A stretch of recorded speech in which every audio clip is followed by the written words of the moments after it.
Good morning.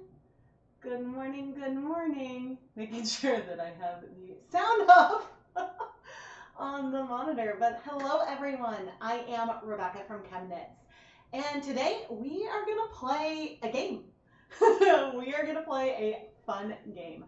Now, oh, I just realized, let's see. Image, add existing, is this it? Yay, can add this over here. Woohoo! We are going to play a game today where I'm going to let random chance decide both the colors I will be using to create a colorway and the technique that I'm going to use. So I will be using a random color picker, and I will also then be using a custom wheel that I've set up to be picking the colors. And so I'll show you briefly the setup. Oh, I can make that go away. I was testing it. Before. And so, yeah, we will be able to, randomly generate different colors. And so I'm like going until I stop on one that isn't, there we go, one that isn't dark. So it shows up right now. But yeah, so this is a website. It's colordesigner.io. And then the wheel picker I'm using is pickerwheel.com, if anyone's curious. But I made the wheel myself. And so, yeah, it'll be fun. Now, if you're new to one of these types of streams, a long time ago, I used to do, let's draw colors out of a bowl. We would mix colors of food coloring together, like 2 different icing colors, or do random drops of food coloring, roll dice to determine how many drops, and it was fun to create these random colors, and then we would dip dye to see how they would break. Now, we could do something very similar to that with acid dyes, combine random colors and dip dye to see how they break. The one thing is that while a lot of acid dyes break, it's not as dramatic as food coloring, which has pigments like red 3 that strike when you squint at it, and then pigments that strike slower like the blues and yellows. So you get more drama there. And that's why I thought that it would be fun to create like this wheel to randomly pick the technique.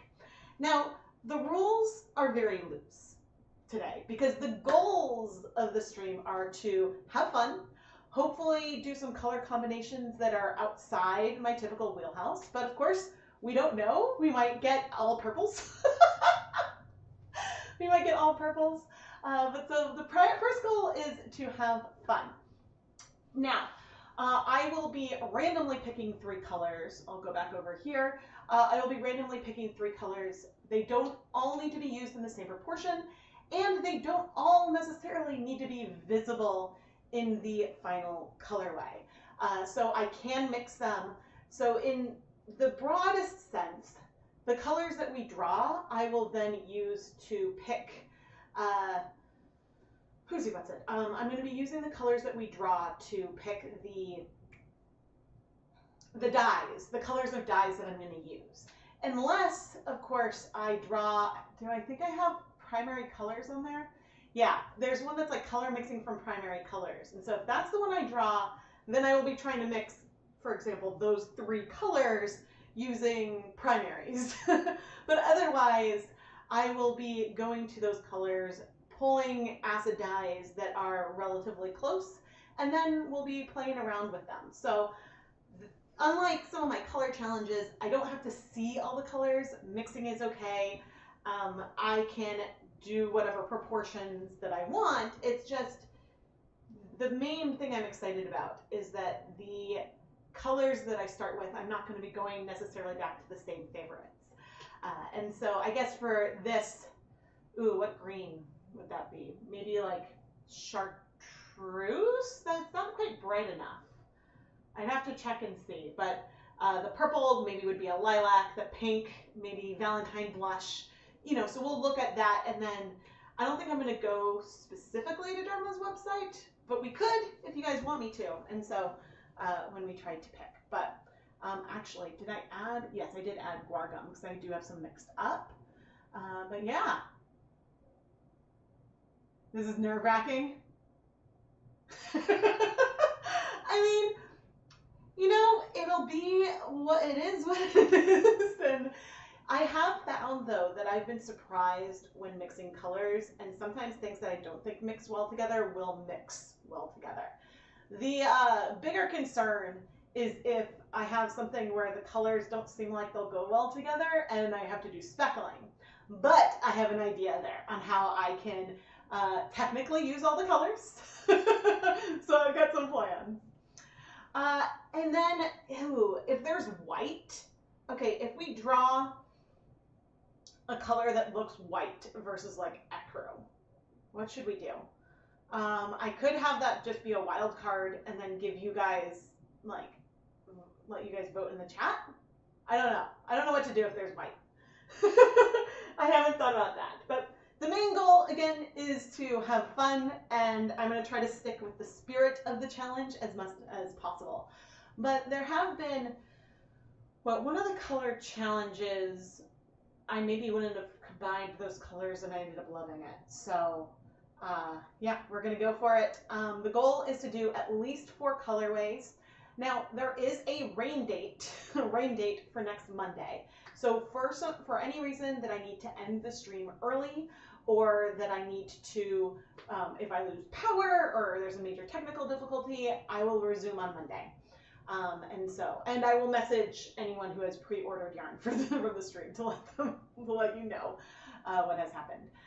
And the main thing that could go wrong is that I have a child home from camp today, and that was not part of the plan. So hopefully he lets me stream. Thankfully, it is just, it's not COVID or anything like that.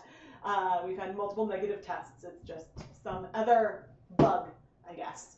And so I'm a sick kid. But yeah, so I'm like, hopefully he'll be amenable, and with the promise of video games later. Yeah, so the other thing that's pretty fun, and there's one left, I believe, at the moment. One left from color number 2. Let me go back over here. Okay, that's the one I'm using. I need to like make sure I don't mess with the windows as I'm checking. There is one left from color number 2. So the way I did the pre-order for this one, so that way it's not on me to decide who gets what color in the end. The way I did it was I let people pick the number in the like queue that I will be picking, and I let people then also pick the yarn base. So we have a lot of different yarn bases that we're going to be using today, including Knit Pick Swish DK, which is 100% superwash merino. Knit Pick Stroll fingering weight yarn, which is 75% superwash merino, 25% nylon. Then we have Hawthorne, both fingering and DK, which is 80% superwash fine Highland wool, 20% polyamide. And all of those yarn bases, I don't think I've linked to them individually. Maybe they're all linked. They actually might all be linked. But I will have an affiliate link. I have affiliate links to Knit Pick Spare Yarn and things like that all down in the video description. So those are some of the bases. Some of the other bases that I have pulled out for today are a Filatura di Crosa Bear Zara yarn, which starts out a little stretched out, but then once it's done, it's this like super round and bouncy high twist. Like I forget how many plies. It's a lot of plies. It's really fun. I have Surefoot sock yarn, which is 40% superwash wool, 40% mohair, 20% polyamide. I have some chroma fingering, which is also from Knit Picks. I don't think it's available anymore, but it's 70% wool, 30% nylon. I have some superwash BFL DK from Dyer Supplier, one of their, I guess, old bases, since they're redoing their yarn bases. I have a Dyer Supplier 80-20 sock yarn, which is 80% superwash merino, 20% nylon. And the twist in this, I think it's 3-ply. It's a lot more similar to, say, Stroll than it is to Hawthorne, which is a higher twist 2-ply. I have Steam Worsted from Nomad, which is 80% superwash merino, 20% alpaca. And I think that that's all that I have pre-soaking at the moment. So it's a lot of different bases, and I'll try to remind you guys which ones I'm doing. Beth, there were 3 skeins available for each of the slots. So yes, I do have you as slot 2. So yeah, there's one more like spot available there. So yeah, in some of these, and I've sort of like spaced which surprised skeins go where based on things I think would be fun to dye at the same time. So it'll be interesting. I think I've only dyed steam once, and so yeah, I was like going through like my whole stash, and it was a lot of fun. But yeah, so this was going to be a lot of fun. All right, are we about ready to draw our first color? Oh, no problem at all. And I'm hoping that I have all of them like aligned the right way. Like I've got like a list of all the different like surprise things, and then I've labeled all of the zip ties for the yarn with a letter to like correspond, and like, yeah. I think that I've got it down, because I was like, how am I going to keep all these bases straight? All right, but I think we are ready. I'm nervous. So, oh, the other rule is technically I am allowed to edit the wheel. So if I pull 3 colors, basically I think if there's a brown involved, I am allowed to say remove color mixing with primary colors. And the reason why I am giving myself that freedom is that there are a few things that I would think would be really difficult for me to mix with primary colors, and mixing a brown is something that I would like to do at some point, but I think would take a long time and be a little hard. So that we might not do. Welcome. All right. Yeah, so now, oh, I think I want to, okay, I am going to record because I'm hoping to keep the selections and the reactions in the live stream recap. Whew, okay, so we are going to be drawing for color number 1, which is going to have 3 different bases, I believe. We're going to have a Knit Pick Swish DK, which is 100% superwash merino. We are going to have steam worsted weight, which is the 80% superwash merino, 20% alpaca, and then we will have a BFL DK superwash yarn from Dyer Supplier. And so those are the 3 bases that we are going to be dyeing. And so let's pick our color. Part of me, I've already shown you guys me like clicking it multiple times. I guess I should just click and go. Let's see. Ooh. Ooh. All right, we've got a green palette. A very green palette. It actually matches the wheel really, really well. Ooh. Ooh, I mean, forest green might be a little blue, but my gut is saying like forest, moss. And then I'm going to probably have to look at the Dharma website, which I didn't have prepared, so I'll have to like set that up. Molly, I just picked the first color, and I am live. Okay, and let's see.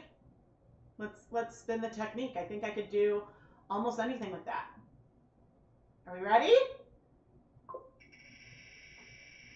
Oh man.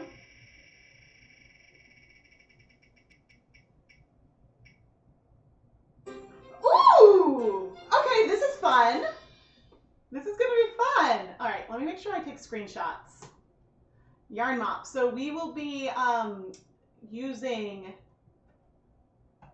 oh no, what did I do? I was like, just let me screenshot this, Rebecca. Let me screenshot. And how do I screenshot?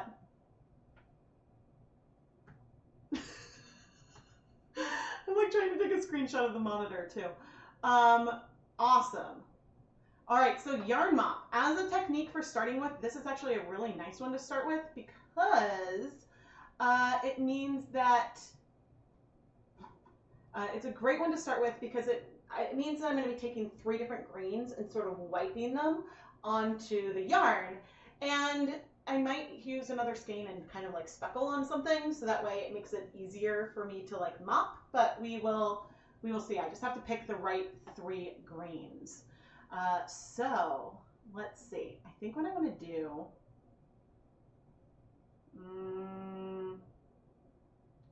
duplicate. Okay, let's come down here. Let's do,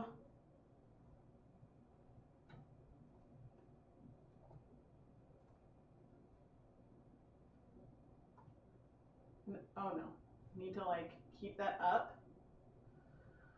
Where is my, here, okay, I want to add another window capture.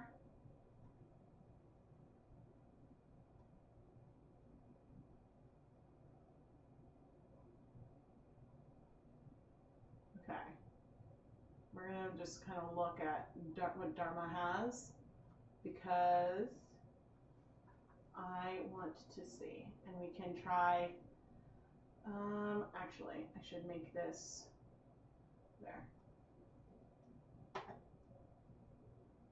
I mean, teal green is definitely going to be too blue.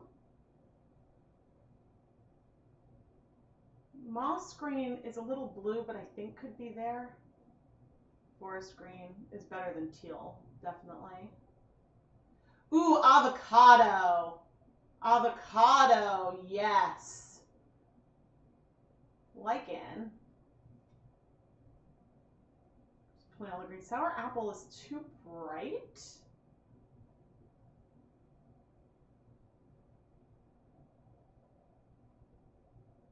Chartreuse. Sour apple is also bright though.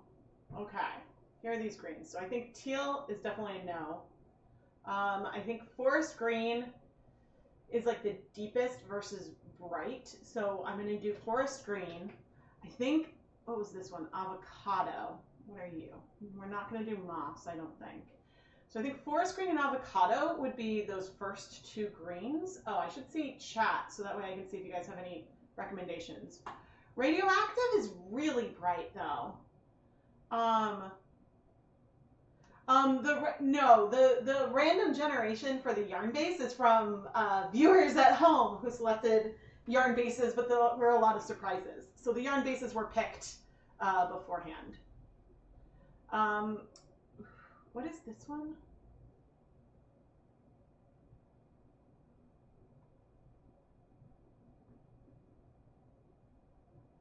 Chartreuse, lichen. Yeah, let's do it.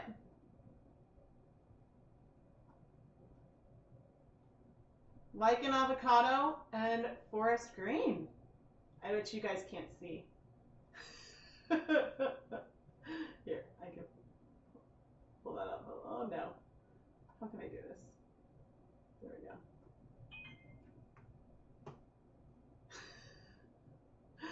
It's like the trying to, I don't know how I had that before. Window capture. Okay. All right, so I think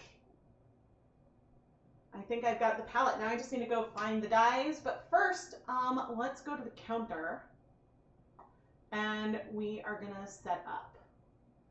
Can I mix a darker with the lichen? I could. Your moss has a yellow-green tone. Does yours? It does have that in it. I'm just trying to make sure I pick colors that are different, and I'm trying to pick ones that feel a little bit like what the swatches are. So it may not be perfect, but I'm going, doing my best guess. And I think what we can do for this guy is we can remove this. This is actually a really good first one. Okay, so I've got some water with vinegar in here. And I have 2 skeins of Hawthorne DK, which likely are the actual yarn mops for this process. And there's already acid in here. Okay, and so I had written down which bases I need. Oh, and I'm going to put the monitor on so I can see chat when I'm up here. Okay, something went wrong. Tap to retry. Hopefully that's working. And I need a pen. Because what did I say I was going to do? I was going to do forest, avocado, and lichen. And I think I'll probably test in one of the mops. I'll probably test on, why won't it let me skip that? I was like, I don't need an ad. I'll probably test the colors in one of the mops to see that I feel like it fits, but oh, I should add this to here. Assuming I don't accidentally press it again. Uh-oh, what did I do? What did I do? Why is that big? Oh no. Oh no.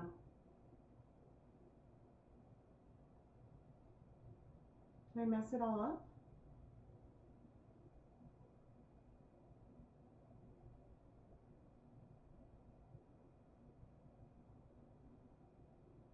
Oh, you know what I did? I minimized it. I was like, where did it go? Where did it go? But this is the guy. Oh, that's not going to work well for me, is it?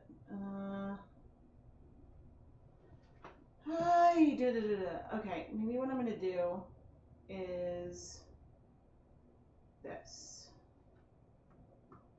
Nope, that's not what I wanted to do. Nope. I'm going to print screen, make a screenshot, and then pull it up. Screenshots. Okay, edit.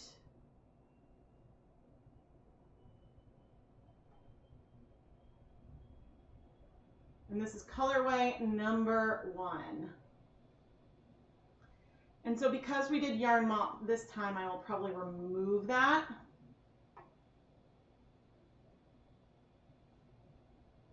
Okay. Here we go. And we're going to move that in there. There we go.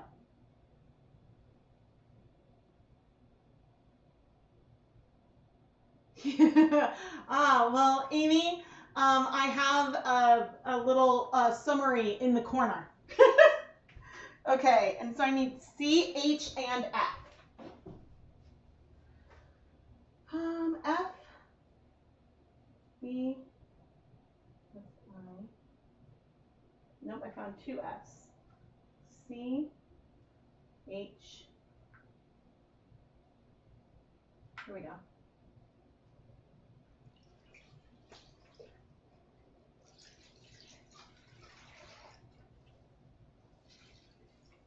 But this is actually a really good first colorway because it's one that needs the steamer basket, and so that's just all good.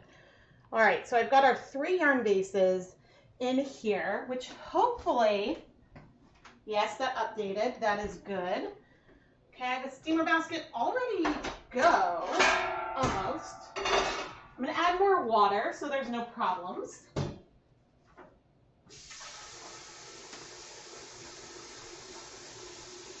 And then I have to track down the dyes.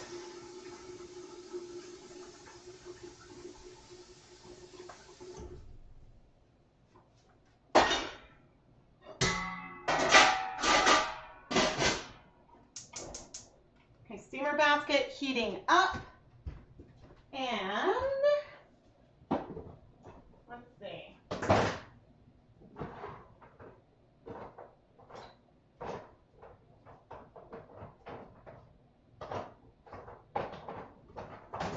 I have all of my derma oxidized down here.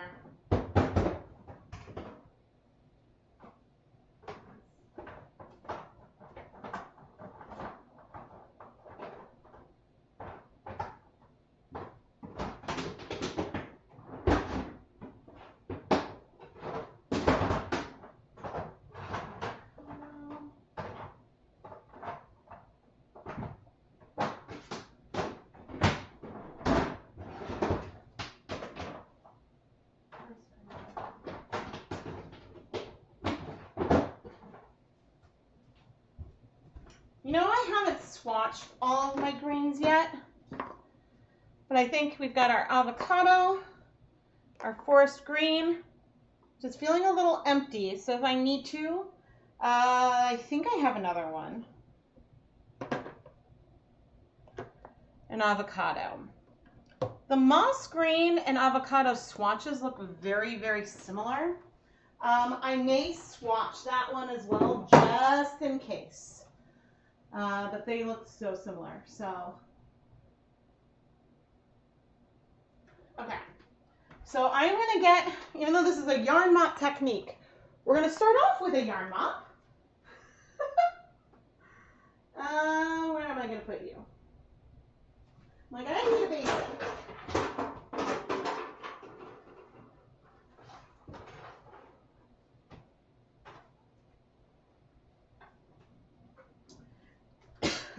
Excuse me. You know, one video I have not done yet is swatching all of my green acid dyes. Otherwise I would have pulled that up.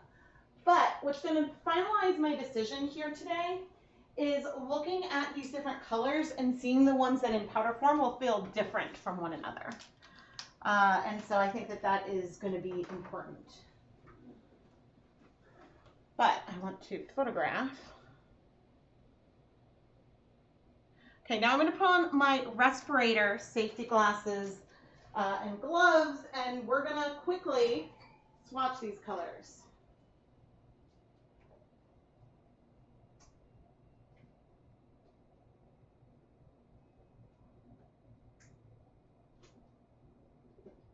If I can get my mask to go on.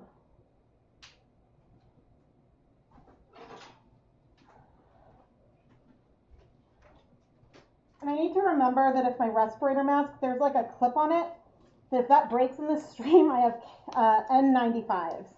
Like N95 dust masks, not KN95s. I have some N95s upstairs. Okay, hello and goodbye. Thanks for stopping by. All right. How much forest green? Oh, I have plenty forest green.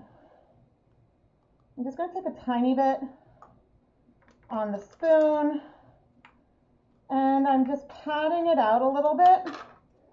So that way I'll be able to see the colors. And I will bring this closer to you in a moment. So that's the forest green. This is the lichen.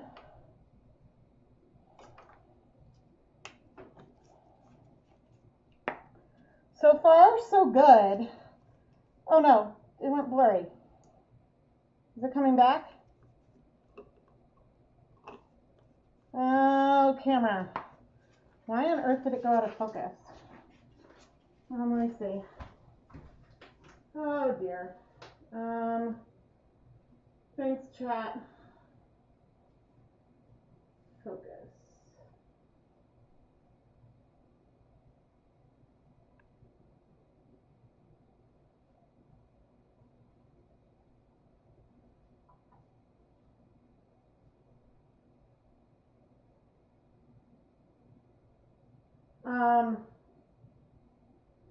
Yes, I'm going to take yarn mop out of the running for the remaining colorways.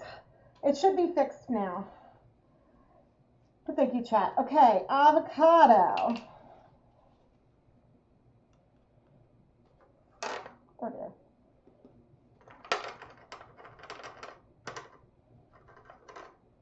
Oh, you know what I always forget? And it's possible because this is cool avocado, is a tricky one. So I may end up wanting to go for moss over avocado because right now the avocado dry is not the color that I want. It's looking too similar to forest, which is ironic.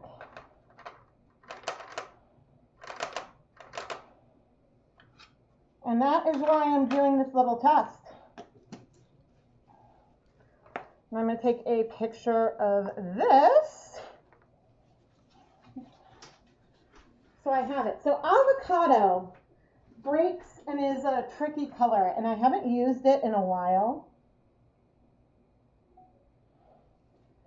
But once this uploads the photos, I'll try to get it on stream. But let me get closer. Of course, this is not going to focus. Shoot.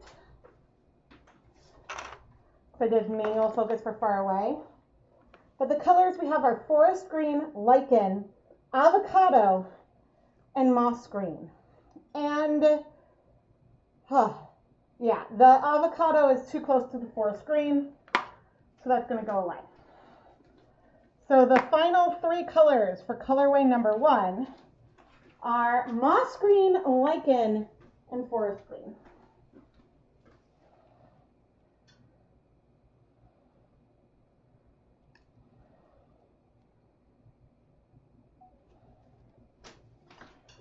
So there we go. All right.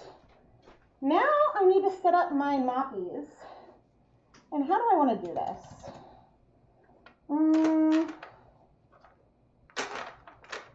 I think I'm going to do this in a steam pan.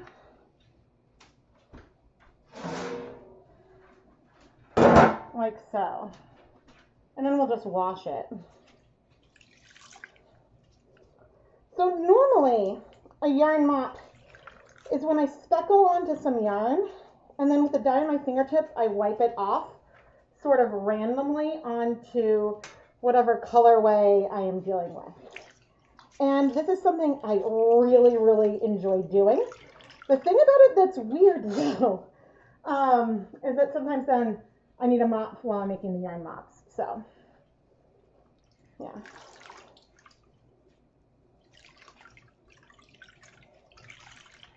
Okay, these have vinegar on them.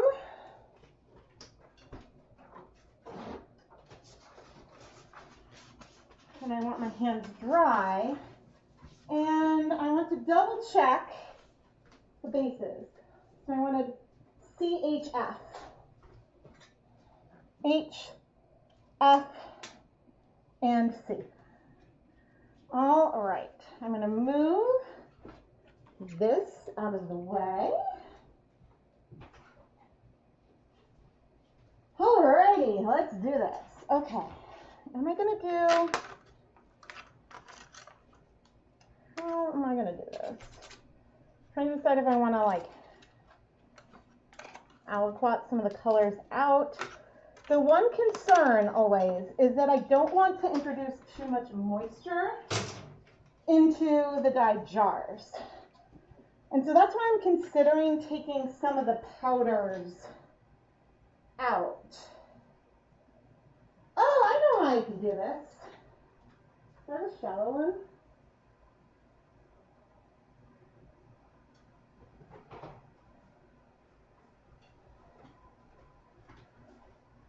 I'm going to do this in a way I haven't done before. Oh my gosh, I got liquid up there. Okay, let's start with the forest green. And let me try to move to where you guys will be able to see better. Let me make sure that this is working. Yes. Yes. Okay, I'm going to take some of this forest green out.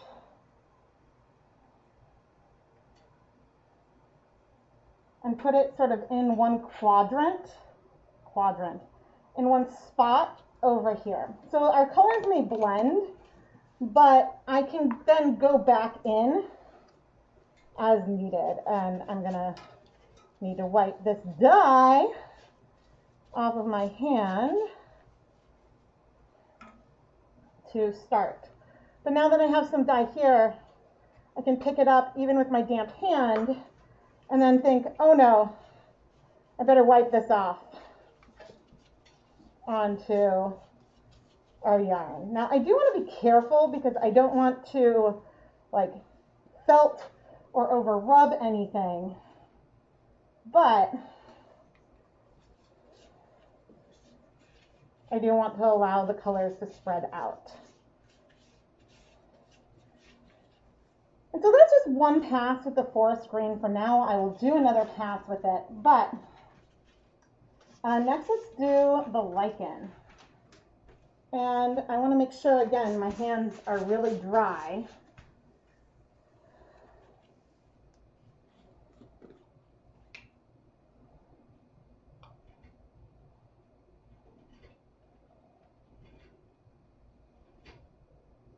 Okay. And this time I'm starting on the middle skein just to mix up where I'm going straight to get the color off of my gloves.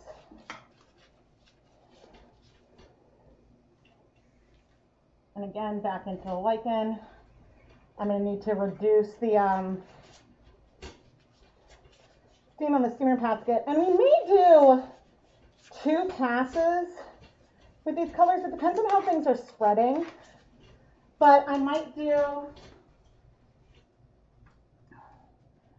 a pass with these colors, pop it in the steamer basket for a bit, and then do another pass. I like to do that sometimes when some colors start coming off the yarn onto my gloves. It allows me to layer things a little bit more on the yarn. Okay, so far so good. Make sure my hands are very, very dry. And if you are just tuning in, we are randomly picking colors and techniques today, and I'm really excited. Okay, I got a good amount of some moss. Ooh, the lichen has deepened some, but the moss is a different hue from our lichen. Even though both of them definitely break, we could end up finding some like yellow speckles in here. We could find some brown.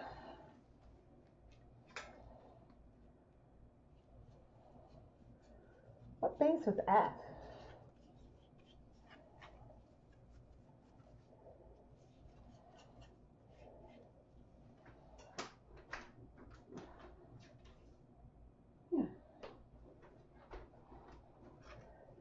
Okay, and then we need, Susie, what's it? Oh, you need some moss. I'm like, which color is which? Even though in powder form you can really tell. But this is just one pass with 3 colors. And I was going to say, Mommy wants more coverage, which is silly because I don't usually refer to myself as Mommy on any of these streams. So that felt weird.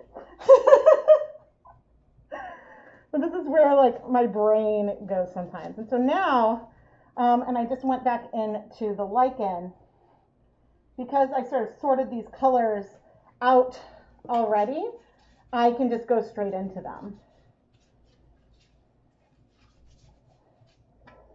And the goal with each color is to get just some coverage all over the yarn. And this is actually really pretty.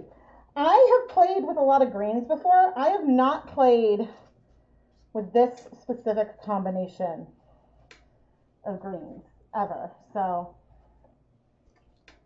I'm very excited to see where it goes. But yeah, it's that forest green that's definitely sort of sticking to myself a little bit. And the pan a little bit too. But let's do a little bit more moss, and then I'm going to steam it, and then we'll do more color. Just so that way things aren't sticking so badly.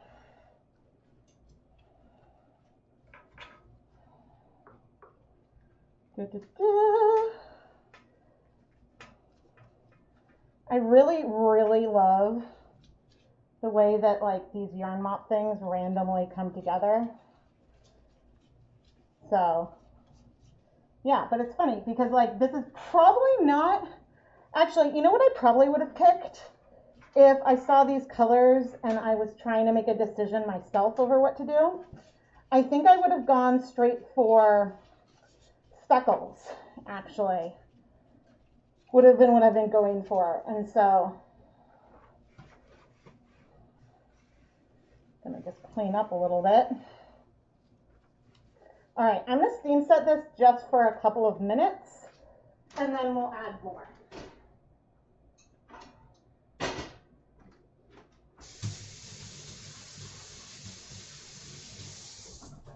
Washing my hands, and I'm gonna put a lid on what we have allocated. If I can find the lid.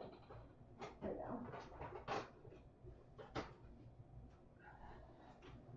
Normally I might do like a separate, normally I might do a separate container for each color, but I think that this works. And since I'm just doing like 5 minutes in the basket, ooh, there's some red. Red came from one of the colors. I forget if it's moss or lichen. Some of those definitely have other pigments. Because if you think about it, to get those more muted green tones, you need to add some pigments in there that are the opposite of green to make it feel more muted, more dirty, whatever you might call it. And don't worry, that yarn mop hawthorn that you can't see on camera, that's going to get a lot of attention today. Let's see. Hello, you love this technique. I mean, there's plenty of ChemKnit videos, so you're definitely been mommy in some of your videos. That is true. That is true. And Ryder and I, well, like last week or something, did a couple. Because I think Lucas was having a sleepover with my parents. And so on Lucas's day with just me, he wanted to play Pokemon Go. So that's what we did.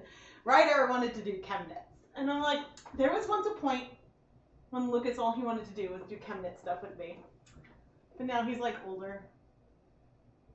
You're a cat mom and you can understand the mommy. Yeah. Okay, so while I am, oh, where did the thing go? Oh, because I did 2 camera. Let's move this. No, did I not do it? Screenshot. There we go. Yeah, so we will be removing yarn mop as we pull colors for number 2. But since again, this is a short steam, if I was going to be steaming this for longer, then I would go ahead and start color 2 right now. But since this is a fairly fast kind of technique in Colorway, I'm going to wait and we'll finish the first color and then steam start at 30 minutes and then we'll pick the second color. So I am excited. All right, well, what did I want to do in the meantime? But what we can do is go and edit the wheel. That's what we can do. Okay, I could have just clicked hide choice. Oop. Nope, I don't want to scroll because if I scroll that messes up what you guys see. Okay, so I'm going to turn off yarn mop. But I think I might want to add another choice.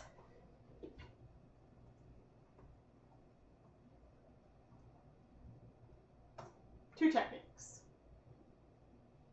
So like that could be dip dyed followed by speckles, which in theory, like if I picked speckled, I could do that. There's nothing to stop me from saying, okay, first I'm going to do a tonal layer, very pastel of this one color before doing the other ones. Which is another way I could get out of the combination that doesn't work. But the colors that we have, that we got this first one, are ones that did work. You know, it's like a monochromatic kind of feel. And so, yeah, it wasn't like a hard one. There might be some that feel hard as we continue. Glazing. So I did not include glazing because not all colors are good for like a glaze at the end. And so I don't know if I would be able to do it well.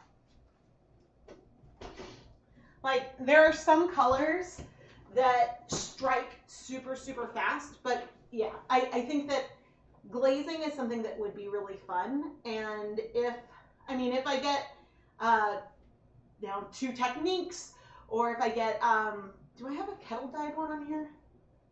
Let me see. So Gorgon, sandwich bag, twisted skeins, cold process, random, layered tonal. So I have sort of like a tonal thing. Yeah, I definitely could turn the layered tonal into something glazed if we had a color where I thought the glazing might work. And so that is the like asterisk there. Depending on the techniques, we got dip, dyed, second.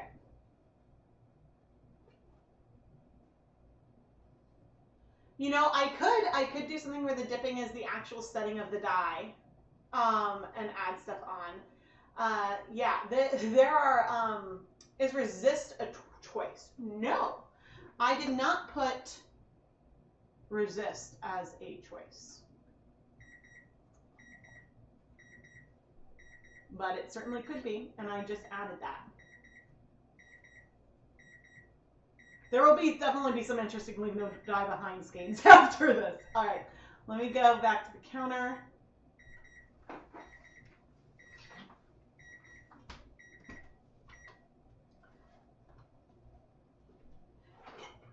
And then we will let things, I'm going to set the yarn just in here and let it cool for a little bit so that I can comfortably handle it.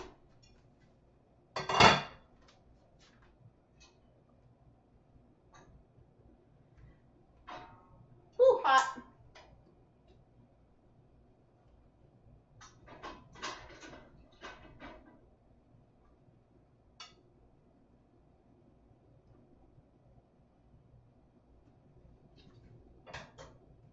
But yeah, this was not long enough. This was not in the pot long enough, and I'll just show. Ooh, pretty, but we're gonna cool. This yarn was not in the pot long enough to like completely set everything. Some colors maybe will, and we definitely will want it to have more time. But the thing I like about doing something layered like this and giving it a little bit of like a pop of heat in the middle is that when I layer colors on again, some of the colors will start to overlap more, and you'll see more of the overlap versus blending. If the colors hadn't completely set yet, when you go and you overlap the colors, you start mixing them together, and it gives something a little bit more blurry, maybe? I'm not sure if that's the best way to describe it, but that can happen. So yeah. You know, no, I'll leave sandwich bag on. Some of these are very similar. The one I think I'm the most afraid of is color mixing. And I did not remove that this time. I could have, though. But yeah, I think that, I don't think I have a black stock solution right now, but black is a primary dye. So I would allow myself to use black as well if I draw that one. I'm a little afraid of like having to mix the colors myself. That makes me nervous, but it can also be really, really fun. So yeah, we'll see. But yeah, the Guargum, because I was doing that yesterday, and so that was a last minute addition. I don't think that would always be on the wheel whenever I'm doing something like this, but I'm hoping to do this again because I really like it. But I'm also hoping that Ryder, he is absolutely silent right now. But I did give him an iPad, so yeah. All right, let me see, because I didn't set a timer.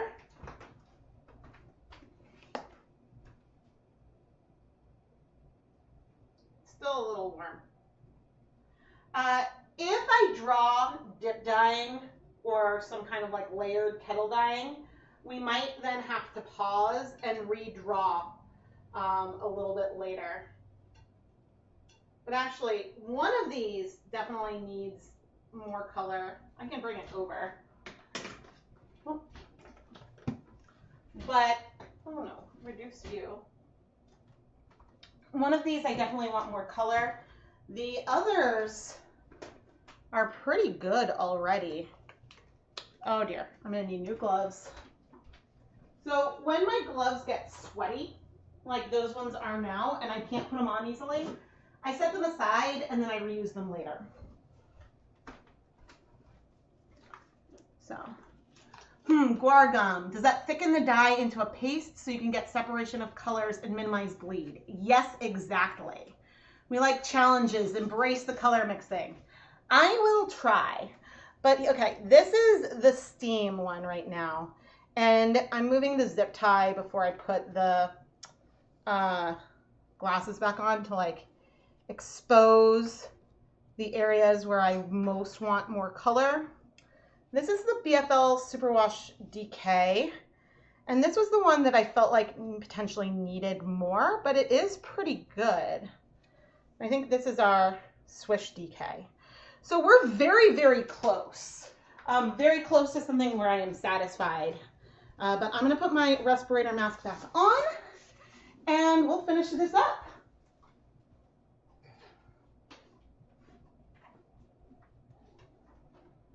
Oh, I need my safety glasses. Okay. And I've got my gloves. Okay, let's see.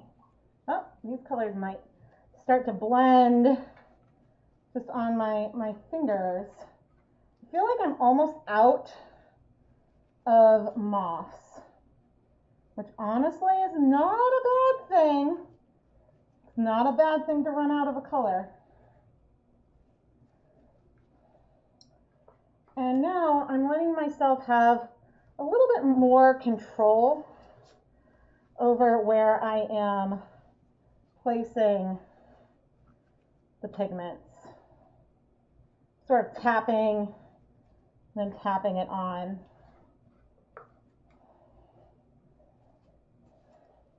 Now, one of the most fun is some of you really don't know what you're getting, because if you had a surprise, I know what I think you're getting, but you may not know what you're going to get, which one will be yours.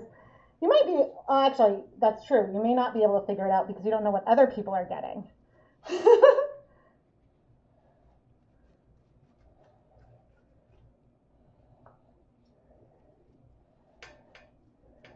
I really like this combination and would totally do this again. Let's see, what do I want over here?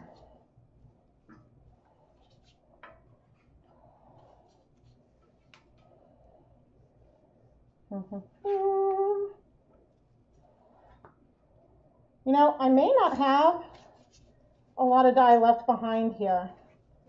Trying not to tingle. No, I think a couple people picked the actual yarn base, but a lot of people picked some kind of surprise. All right, now I'm just sort of blending things and going for it. Leave no dye behind. Ooh, how did I get a little bit of green there? Okay. So see, there's not very much color left in here. I'm sort of blending it all together. I think if the colors weren't all shades of green, this is not how I would be doing it. I would not be blending them intentionally in this way. But since they're all greens, it's not a problem. All right, I am going to call it here before I make too big of a mess. And I am going to go put this in the steamer basket. But don't forget, we also have this yarn mop right here, which is an actual yarn mop I will be using across multiple videos. So I'm going to wipe everything up there. And we are going to wipe everything out of this container too. And this time is potentially one of the only times I'll do this. I'm going to put this in with the other colors because it's got all the same colors on them right now. And I'm going to clean up.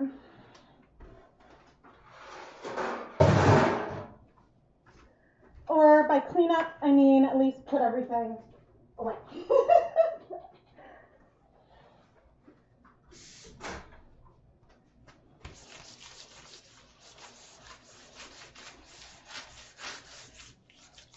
Okay.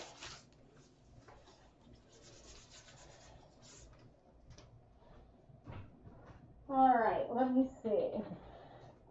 And dry my hands, and we're going to pick the next color. I also need to set the timer.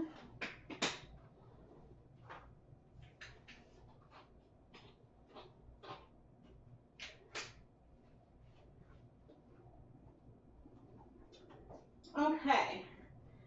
And if the technique, again, is something that we're going to need to wait for a pot to heat up for, then I will go ahead and swap.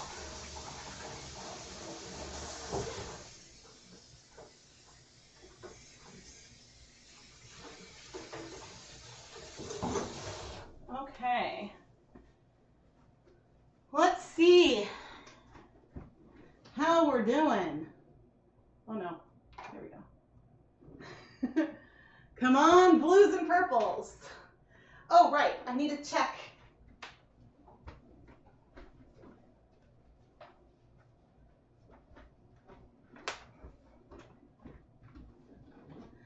I need to check and see. Nope, that's not the one I want to move. Here we go.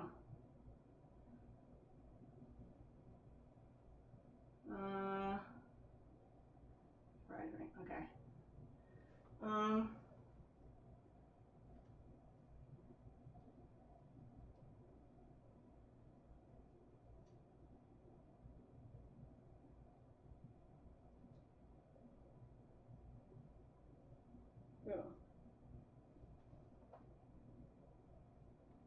Okay. Cool. Cool. Reds and yellows would say for number 4. I love seeing these, like, what you guys are hoping for. Oh, I need to make sure that I can actually see.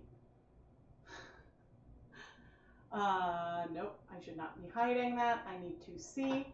All right, we are going, where is here? Okay, I can see here. I'm going to start recording so we can do color number 2. And we're going to go to the color generator. Drum roll, please. I don't have a drum roll sound effect, so. And here we go. Can you see the button? Yes, you can kind of see the generate button. All right, go. Ooh. Okay. It's really liking greens right now. Oh man. So we've got a beautiful gray. We've got a mint green, and then we've got this other green right here. Which I think, I don't know which one I'll do. Maybe even though it's not quite right, maybe I would do teal just so I can use something different. Let's see. Oh, I need to get to the window. All right, and let's see the technique. Wait, why didn't it spin?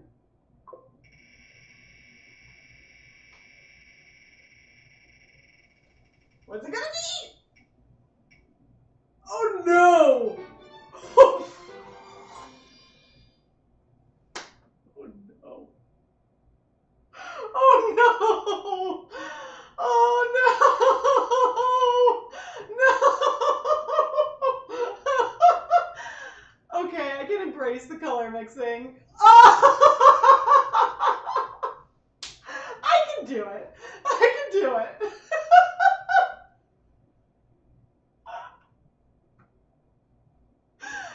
Oh man.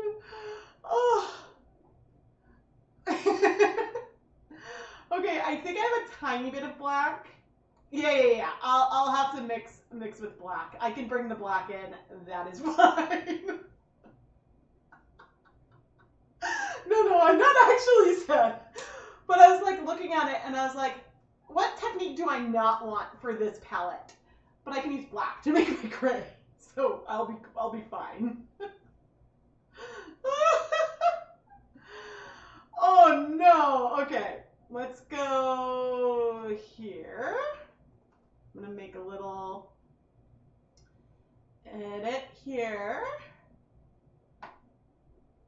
way I can see the colors I'm trying to mix. But I was getting so excited. I was like, okay, maybe I was going to use Tornado Gray. And like, you know, I was planning. Where did it go? I was planning, you guys. And so that's why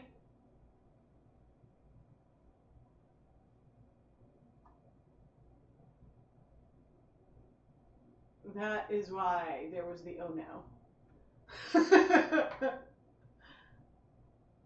The third could be the second one mixed with black. Probably. I think that, oh, I can come back over here.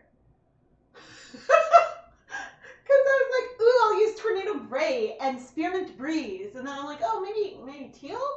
And so, yeah, when I was like, oh no. I guess like, because for color mixing, I would have, it's fine. It's fine. Just watch the color ratios. Less blue and red to yellow. Yes. Yeah, so ooh, I can use fluorescent lemon. That's a primary. So I've got 2 yellows I can use. Let's go look at the colors that I have. And then, so the technique is going to be wide open. Okay, so I'm going to need to make a gray. I do have some black. But I don't know what technique I'm going to do with it. Okay, I have fluorescent fuchsia, which I don't need. I'm pulling out the deep magenta. Oh, I did bring down the little bit of true black I have. So I've got Caribbean blue, bright yellow, and fluorescent lemon. I do have purple pop and fluorescent fuchsia as well. The deep magenta I'm bringing because I may want like a drop to make something less bright. So let's get mixing. Oh man, okay, but what technique? What technique do we want to do with it, guys? So here's the thing, because we could do, okay, so I'm starting to formulate a plan for mixing the colors, but then what do we do with the colors? Do we want to do just like a hand-painted variegated? Do we want to layer them in some kind of way? Dip dyeing we don't necessarily want to do because we don't want, if we were to dip dye, then the colors would break, which is fun, but that we wouldn't see the colors I'm trying to mix.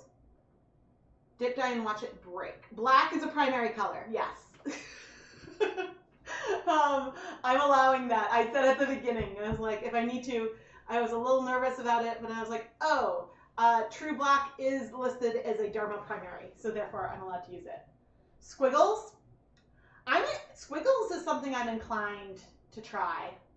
I kind of like that. I like the randomness. Layered hearts / squiggles. Okay, that gives me some like, we'll still potentially see some breaking. If you dip dye, you might get the third color where 1 and 2 overlap. That is true. That is true. But also like I probably would not end up seeing the hues I'm going for. I think if I dip dye, draw stars. Ooh, I haven't tried stars. All right, let's get to it. I probably will need more black. I don't think that this is going to be enough. It might be.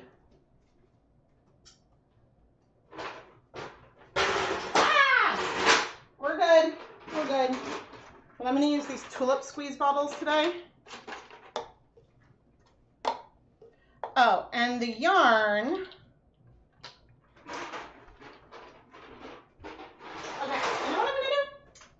I am going to wash the pan, get that ready to go. So I am going to send you guys to a brief commercial break while I'm washing pans and doing other kinds of boring stuff like that. So you may not see an ad, don't worry if you don't, but I will be just washing.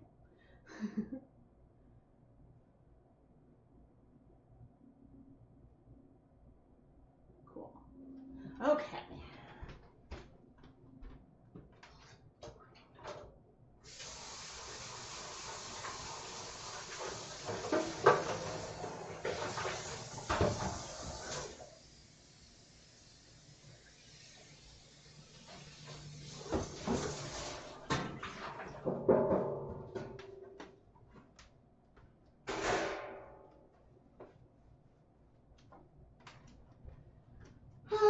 swatching went fast.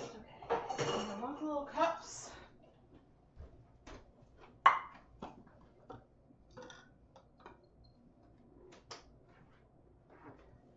And maybe we'll save the 1% black. And maybe what we'll do is try to mix something. I need to find my black.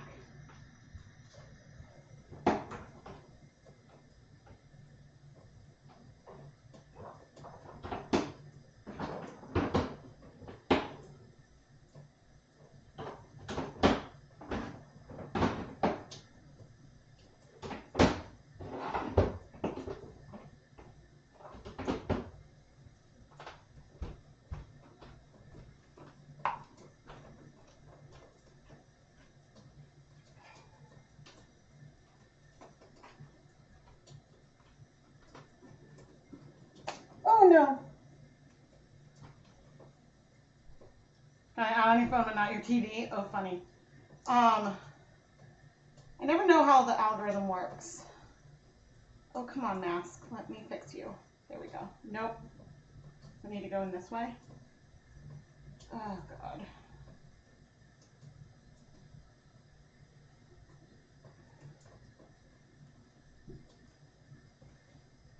No, one of the sides of my mask, the thing comes undone. And so I have a new one, but I also, as I said, have a 95. Okay. Oh, I'm making the water hot.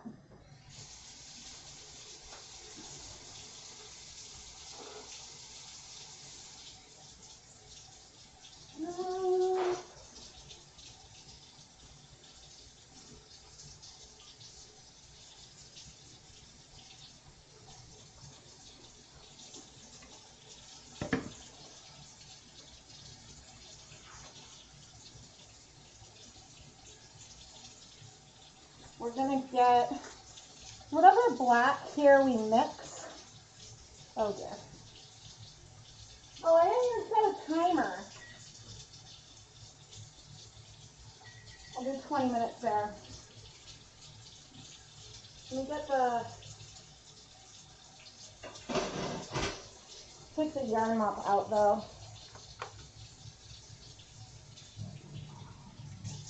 Okay. Let's do, oh funny, well this says black 1 on it.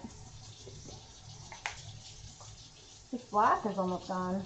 Let's take a little bit of some black.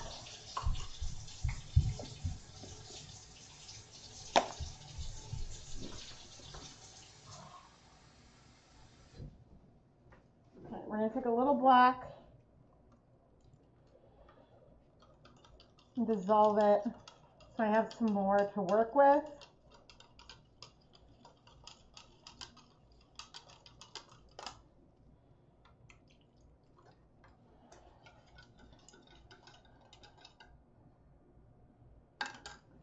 Okay, and so then I'm going to need some water.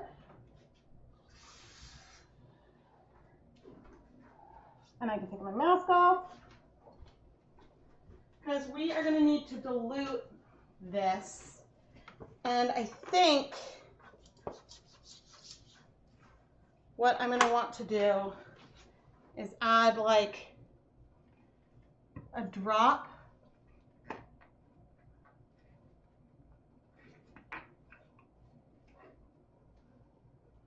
Okay, I'm gonna add, okay, I guess that was 3 drops of the blue. Let's wipe that off.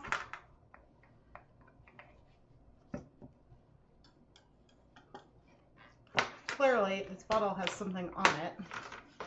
It's making my counter all messy. Okay, a little bit of blue. And then some black. The blue, I think, will barely be there, but we've got a gray. And maybe I need a little more black.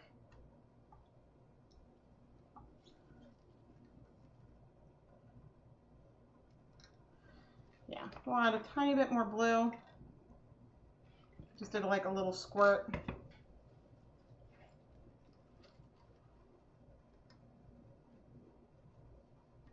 And we've got our gray. All right, started with the easy one. Okay, for this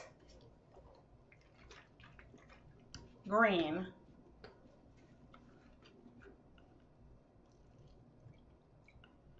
hopefully I don't use too much of it. We're gonna do a lot of lemon, and we're gonna start small.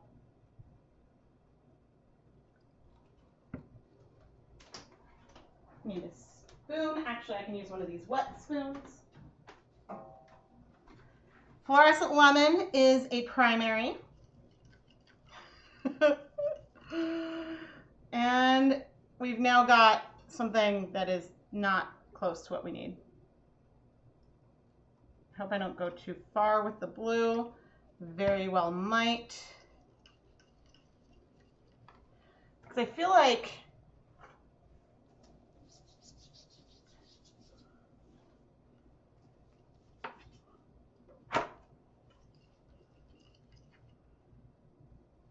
okay, I think I still need more blue.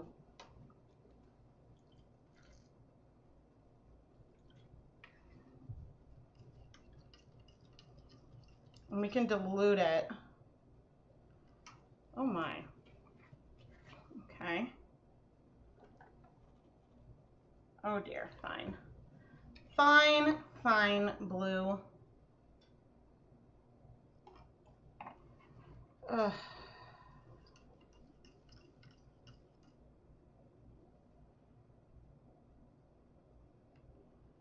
If I dilute this, I don't think it's right yet. So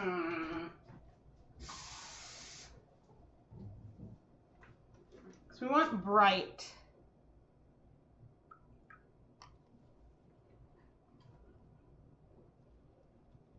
Yeah, it's gonna need more blue.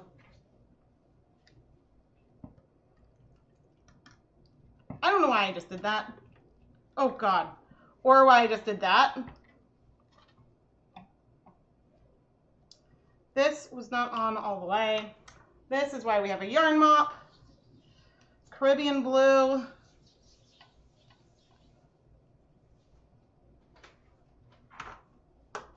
Although, you know what?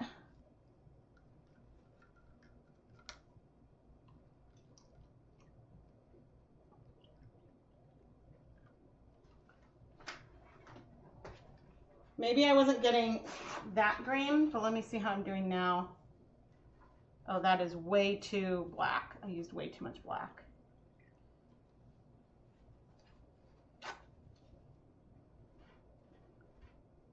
That's not bad. I need more blue.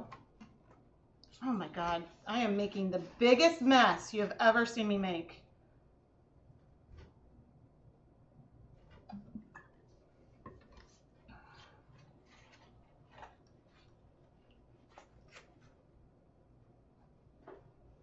That's pretty spot on.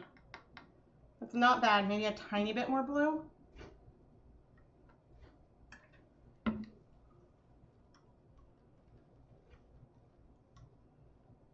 Yep, we've got a muted green. It may need a little more blue, but we'll figure that out as we go.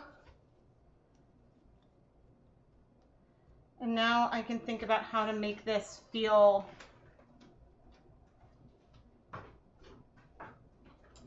okay, chat. What say you for getting that like bright green? I hate the squirt petals.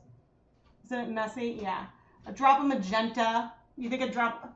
Well, I think that one, well, we'll come back to that one. Touch of yellow in the gray to get the green undertone. It feels blue to me. Oh, some more? Okay, a smidge of yellow. Okay. I'll add.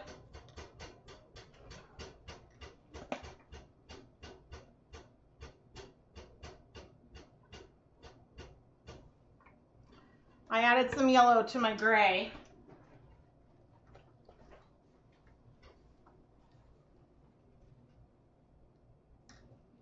Yeah, I guess I can see how it, oh, bloody hell. I did a nice squirt of it. It's not going to be perfect. Okay. I'm going to check in on this green and see how I'm feeling. So that's like the gray and the green right now. It maybe could use a little bit of blue. I don't know. I'm a little, okay, for getting this mint color, maybe I should start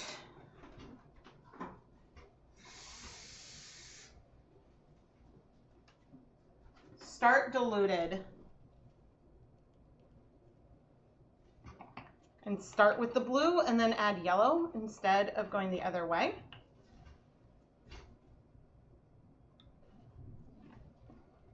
Because I know that Spearmint Breeze has a bright blue in it and I think neon yellow.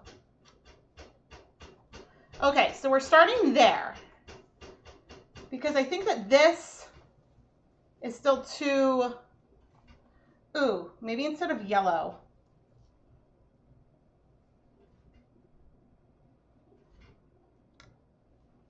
Is this too far? Ah! That's closer. That's closer. That's like in the realm.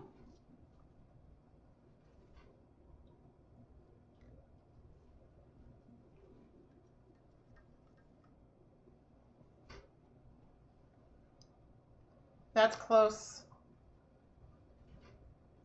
I think I started with too much yellow.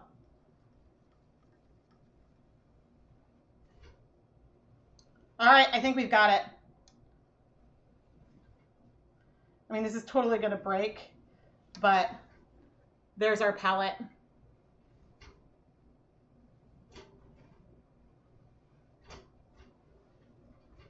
No, starting with the yellow, I went too far. I think I've got it. Let me pull.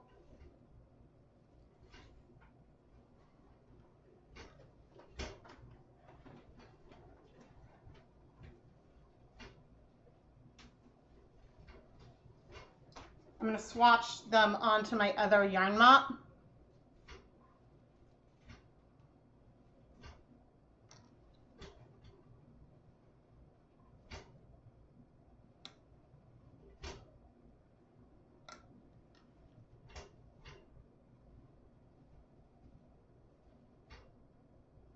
Okay, and I will show you this that you can't see in a moment, but I'm going to take a picture because, by George, I think we got it.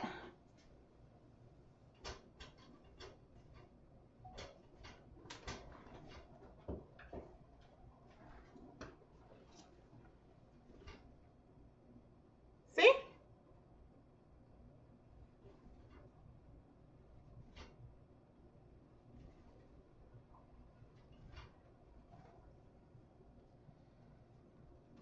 Drop of magenta. I'm afraid I do not want to touch that with magenta, and the main reason for that is that the magenta is so potent that if I do that, it'll be hard to undo.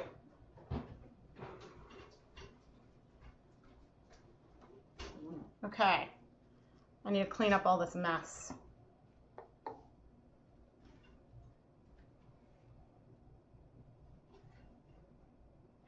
Oh yes, that is true.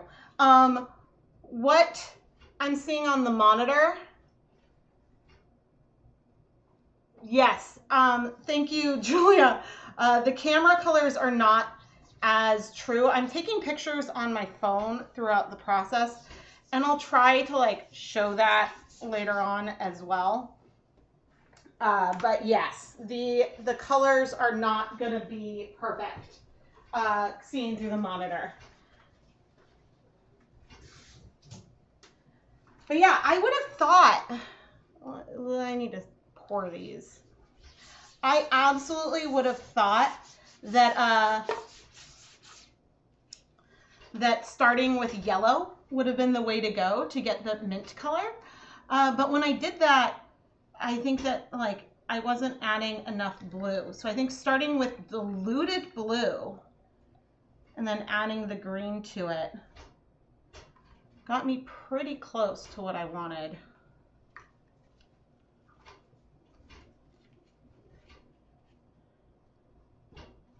So we've got a bright green, a deeper green teal. But hey, I want you all to know how much I appreciate your suggestions and your feedback. Color mixing is something that is not something I always feel very confident in. So I really, really appreciate what you all have to say. Whew. So on one hand, I'm like, oh, it's greens. How hard can that be? And then I'm like, oh no, oh no, no, no. Okay, let me see how much I can get cleaned off before we get set up. All right, where is my other container? I have that, here it is. Put the dry dyes in, and we are going to be bringing over the steam pan.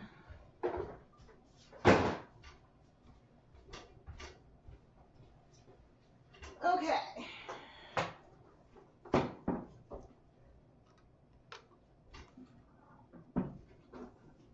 Now it is okay if all of the colors end up blending together. That is sort of is what it is situation. But I need to find my notebook. Where is my notebook? Okay, color 2.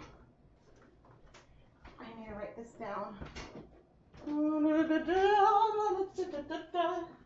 Okay, I lost my pen. That's okay.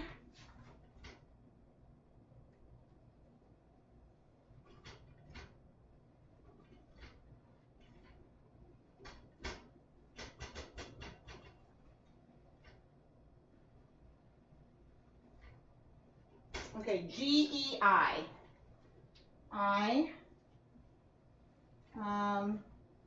E, B, A, G.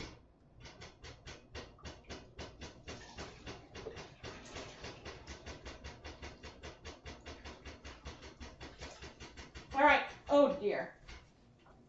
Okay, so the yarn bases that we are going to have in here to do our layered colorway are, we've got the Dyer Supplier 80-20 silk yarn, 80% superwash merino, 20% nylon. We have G, E, Chroma fingering, 70% superwash wool, 30% nylon. And then we have Hawthorne fingering weight yarn, which is 80% superwash fine Highland wool, 20% polyamide. So we've got 3 sock yarns in here. And they probably all have different like lengths and all of that jazz. Okay, so we have that, and we're gonna need to add some water with acid. I'm going to make a container of 8 cups of water with, where's my acid? Let's do 4 tablespoons of white vinegar.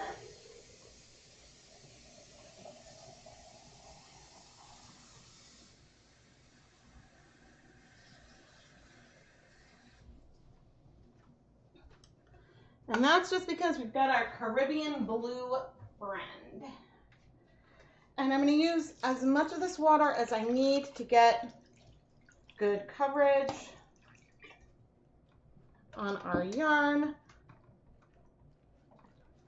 So funny because like these are all like wool, nylon, like sock blends. Polyamide is like a type of nylon.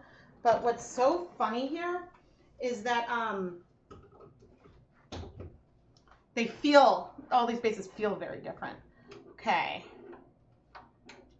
I'm going to turn it on high right now. I've got my electric burner, and do I need to move it further forward?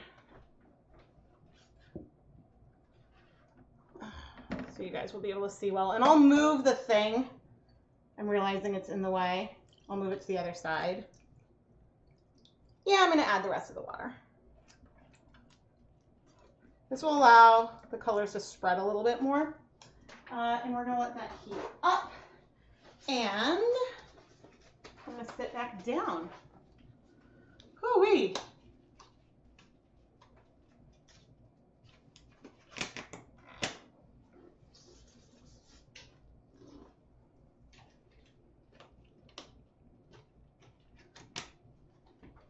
Okay, what did I need to do?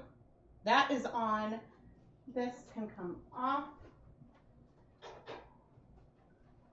And we'll see if we end up doing hearts or stars or what. I do not know. But first I want to move this over. And I'm going to hide the other one. I'm going to come here and move that over. Hide the other one and move me. Nope, that wasn't me. Here we go. Move me up here. And so I can watch this heat up. Let's see. Butter cups. Pen is by the, thank you. I see it now. Great job embracing the color mixing. Thank you. I was just like, oh no. Because Spearmint Breeze has become like a favorite of mine.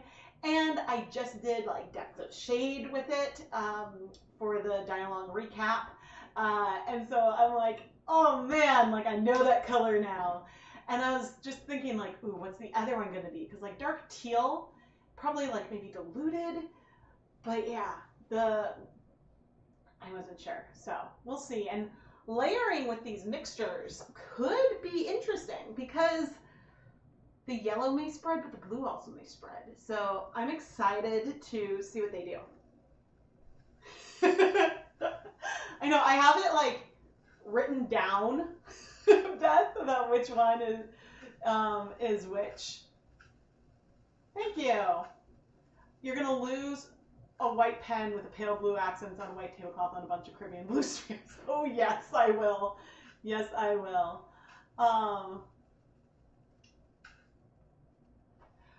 Oh yeah, so I can like pour reasonably well, but thankfully like I have tons of paper towels. I have a dirty towel ready to go in case there's a spill. Yes, but the steam pan is far from the computer, so hopefully there will not be any problems. Not any problems. But yeah, as I'm going, now's a good time for me to say please subscribe. Subscribing is the biggest way that you can help support the content here. I publish videos multiple times a week and we have a lot of fun. You can also, if you see that little join button, you can join to become a channel member and then you get access to like all kinds of fun ChemKnits emotes. And one that I have a feeling might come in, I just popped a bunch of them in the chat, one that might come in handy at some point is going to be that one. The don't touch, don't stir Rebecca button. Okay, I am going to turn off the steamer basket. Actually, I'm not going to turn it off. I am going to remove the yarn from the steamer basket and set that aside.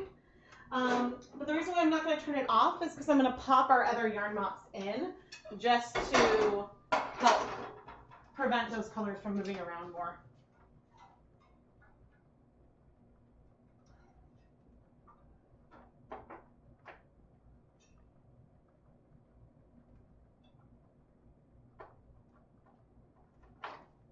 But here is our first colorway.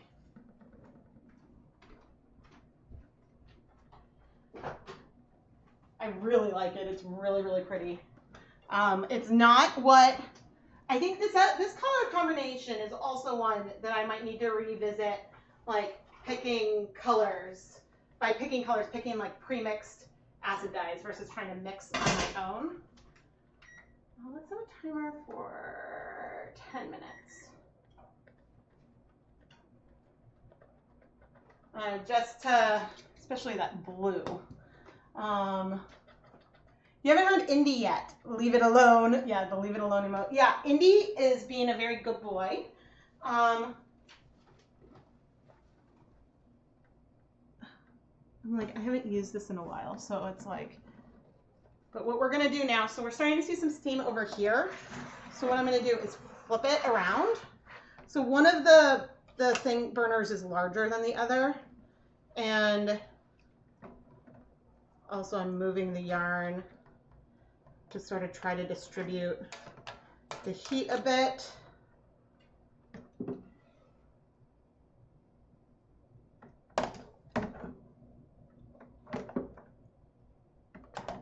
Because otherwise the skein in the center will get warm a lot faster. So that will help. And I probably should cover it. One of these days, I'm gonna buy pans that have a cover.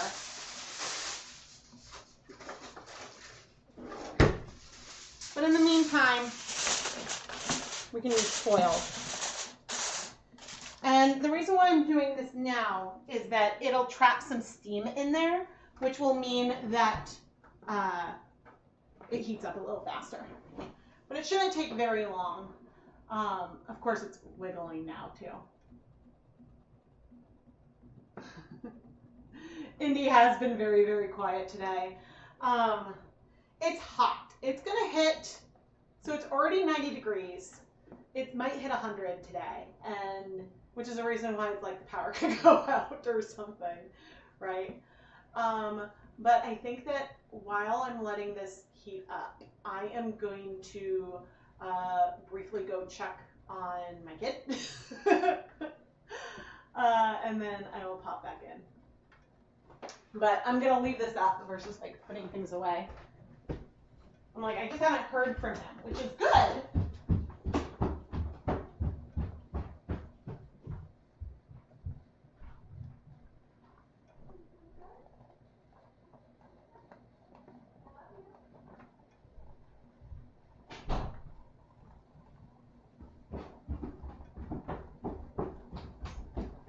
He's so good.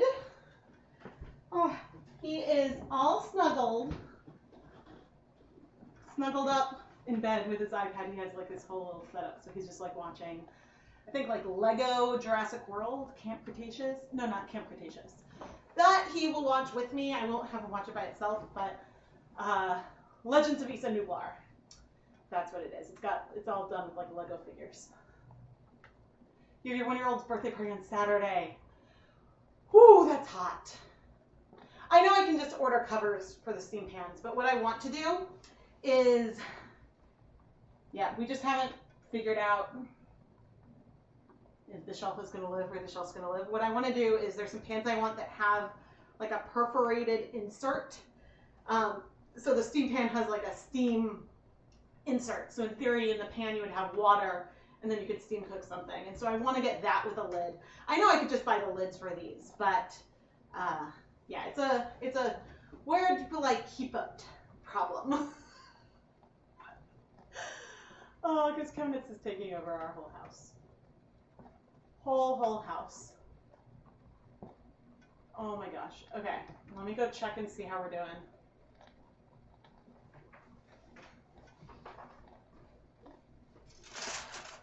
Oh, I think we're pretty good.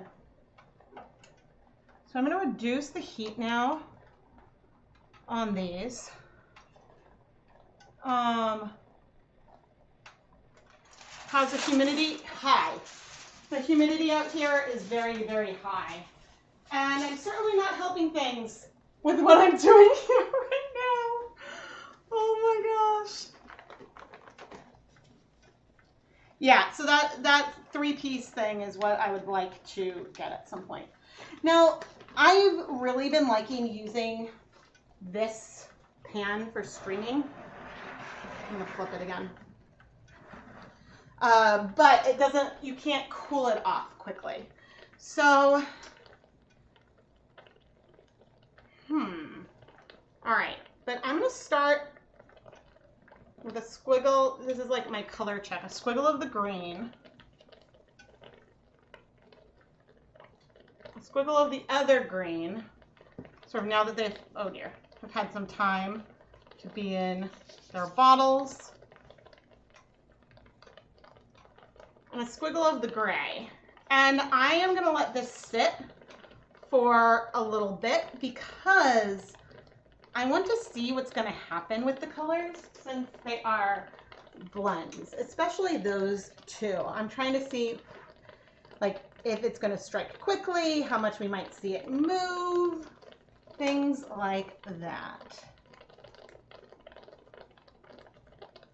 So I have 4 minutes on the timer. That seems plenty. And so I'm going to let this sit so that way we can see. But so far, I see some of the mint spreading a little bit. And honestly, I feel like I could dilute it.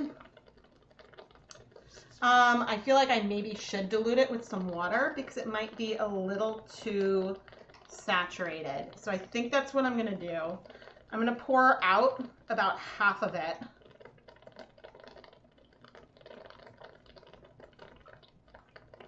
And add some water to this.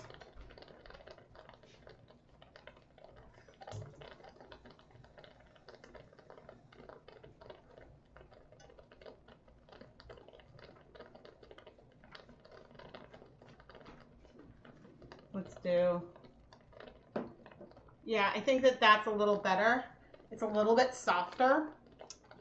That green also might just be a little deep, but you know, they're sufficiently different and I mix them both from primaries. So I'm gonna let that one go. Where it's spreading, it feels pretty good. Or do I want to dilute it too? The gray is perfect.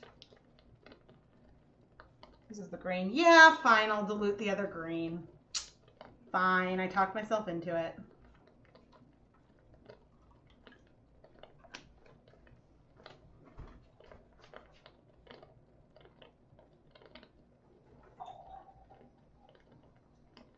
I will say this is way more fun to do as a stream than it would be to do in a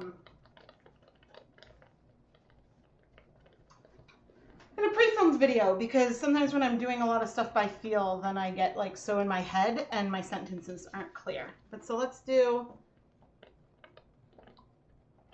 yeah, it's still like got some intensity to it. I think we're fine. I think we're fine. I'm liking the palette. All right, let's go for it. I think I'm gonna try, let's do some hearts. Of course, these, I know I said I was gonna wait those 4 minutes and my bottle is leaking, and you know what? That's okay. That's the reason why I don't use these tie-dye bottles a ton. But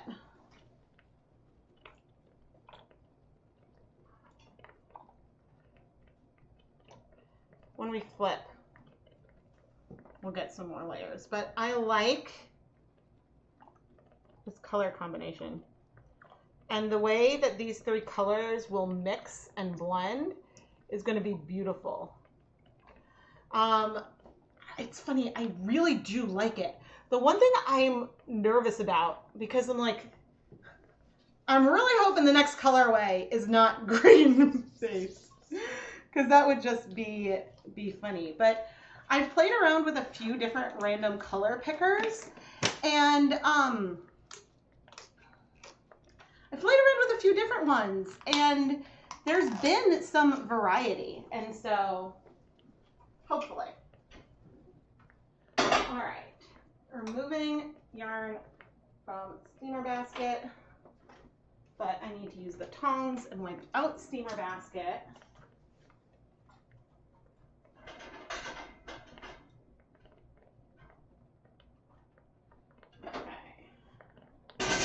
And okay, I turned off the steamer basket, and I'm gonna set a timer. How long? Let's do 9 minutes. 9 minutes, and then we'll flip. I mean, I can check.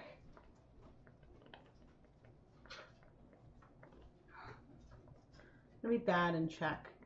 I mean, actually, that's not bad. I might have enough acid in here. Okay, there's some green moving there. The nice thing though with doing this technique is that we'll get like random patches of color in the end, but these three colors would blend together really nicely. If I mix them all together, we would have something that felt beautiful. If we had red and green and gray, I would be a little more nervous about this because of the way that the colors would blend, and I would want to be a lot more sparse on the canvas. So, ooh, I want to take a picture.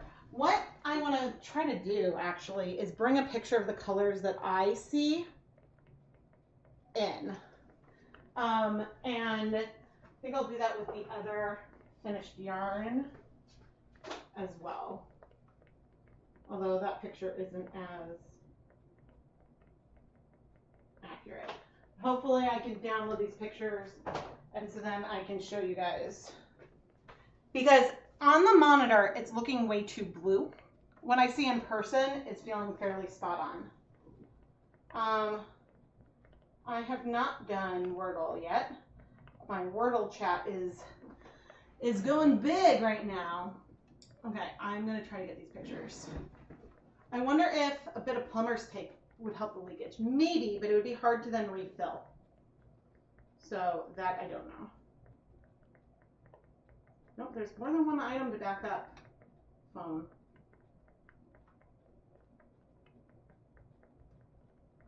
Okay, so maybe it did it. Let me see if I can download these.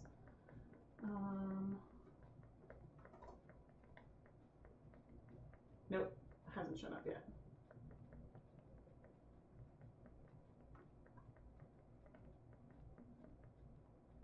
Has not shown up yet. So yeah, some tape may help, but might not. Recent highlights. Oh my gosh. I got distracted.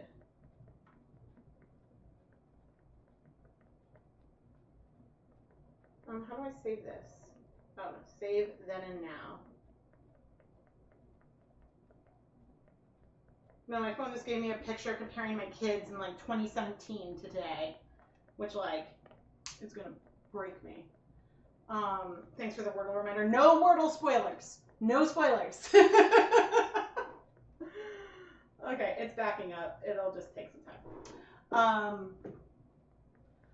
But yeah, so when I get that, then I can show. But yeah, the color that I see is a lot closer to that. The green, the dark green isn't quite as right, but I think that ironically, the color today is looking very blue. Did it do it? I know I'm almost at my limit. No, do these ones first. It's making me impatient. Oh, Dawn, thank you for the super chat. Thank you so much. Thank you, thank you. I'm like refreshing photos. Aha. Download.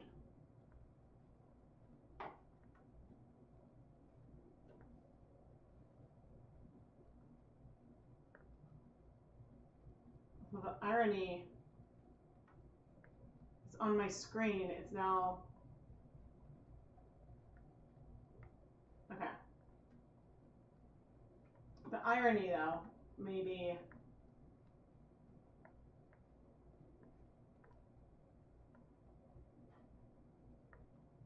Because, see, like going on my phone, it looked legit.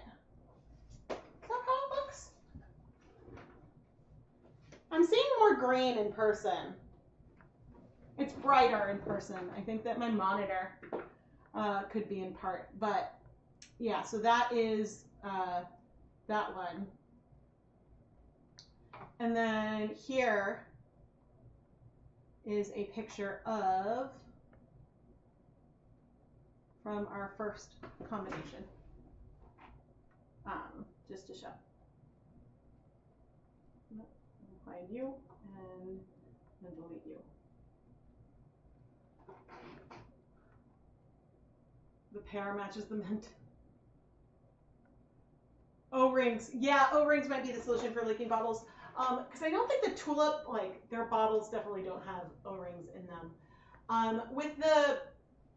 With the Dharma bottles, I could clip the tips. I think that's what you're supposed to do. But I'm like, oh, but I like them tiny, but then they clog. It looks like mint chip. I think if I want to plug my shop, if you go and check out the ChemKnits Creations Etsy shop right now, you can see some mint chocolate chip ice cream yarn. I think that I added that.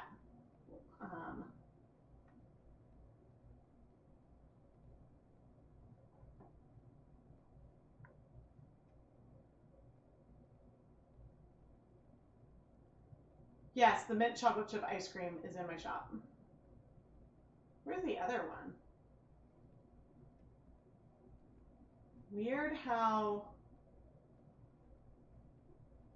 It's weird how sometimes the shop chooses to like arrange things.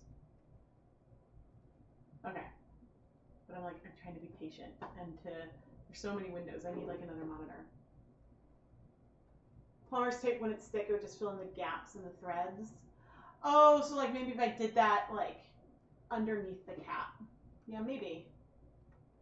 I'm like, waiting isn't hard. I want to go and take my tongs and go and like flip it. I want to move it. I want to see what's happening. Now, why am I doing hearts with the pattern? Why do I do that instead of like the squiggles I started at first? Well, when I did the swatch with the 3 squiggles, did you see how basically they were parallel squiggles? It was the same kind of shape that I was doing over and over. When I'm doing hearts, it's the same shape, but there's more randomness to the placement of the colors and where the colors fall next to each other. And so I like doing that. Plus I like the thought of like injecting the love into it. Don't touch it yet. Thank you, Beth. I want to touch it so bad. Oh man. I think that the colors are mostly set, so that's why. That's why. I was like, there's that one spot where the green maybe hadn't set yet, but I want to move and dye the other side. But maybe what I'll do, after I move and dye the other side, maybe then we'll draw for color 3. All right, I'm seeing my no touch. I'm not even gonna switch things over though. I'm going to, why is this, oh no, that is off. Okay, there's only 57 seconds left. So I do see some dye having moved down there. And I am, when the timer goes off, I am gonna just flip and go for it. But what I should do next time potentially is cover it. I am literally pacing right now because it's so hard to not just touch it early. Now, when I'm filming a video and I say I'm waiting 10 minutes, usually wait those 10 minutes. Usually. I get close. I get really close, I promise. I get really, really close. Oh my gosh. Please, if you have not liked this video, please like the video. And if you are new, if this is your first live stream, let us know in the chat. Let me know in the chat if this is the first time you've ever watched me actually live. Because right now, I'm live. I'm thinking on my feet. I have very little plan. You can watch me figure out, but I'm having a lot of fun. Even if I did not want to pull and mix it. All right, I will check first just to see. I mean, that's looking really good. There's a little bit of green in there, but we're flipping. We are flipping to dye the other side. And yeah, that was almost no color left. So I'm gonna need to do this like one at a time because, yeah, just to get it right. And I'm gonna turn things up, get a little hotter.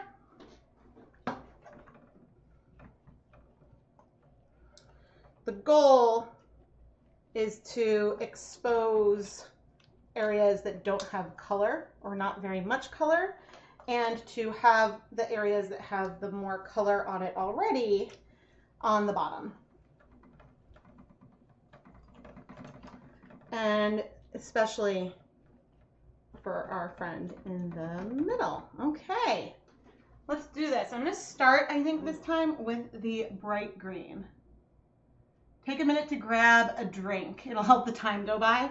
Yes, I will make sure I drink some water. Thank you for that reminder. I think there's things that like I've seen Twitch streamers have where there's like sort of like a little reward for watching people can do like oh, you should do a stretch or something.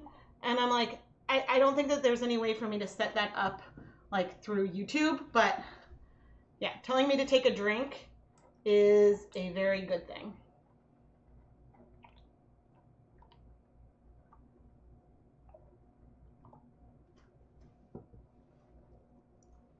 I do feel a little bad that for all of you, these hearts are upside down. Let's do another big one there. And we'll do another one right there. Oh dear. Is it just the gray that's leaking? Probably. All right. That is layer 2. Now the other thing that I should keep in mind for myself all the time is that things will look a lot more saturated when they're wet than they're dry. So that's just something I want to keep in mind. Now, I don't know how many layers we're going to need to do. All of the yarn seems to be absorbing the dye really nicely though, so that is good.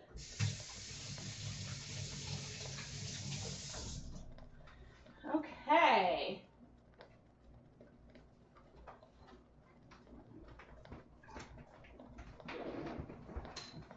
Okay, now I'm going to have a quick poll for chat.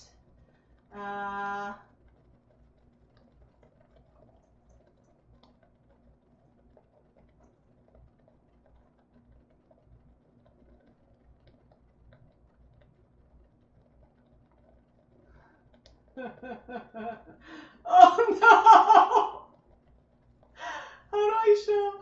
I had to show that comment because I see it.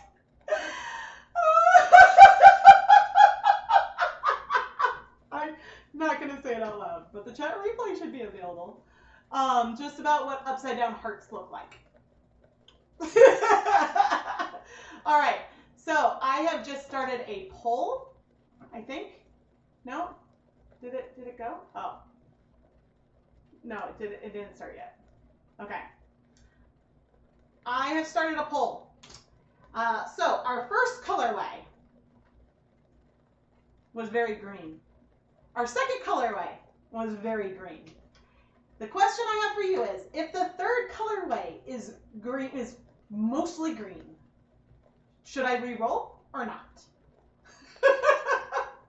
And I know some of you may be biased, but I was like, I'm enjoying this randomness, but I will let chat decide. Upside down hearts are peachy bottoms. That I can say on stream. Oh. Oh, okay. Oh man, yeah. All right. I think my gut said that I could have a re-roll. Ooh, maybe in the future, if I re-roll, I should have like a punishment. I mean, why am I wanting to punish myself? I don't know. This is the first time we're trying this game, and it's really, really fun. I wonder if the like random color generator,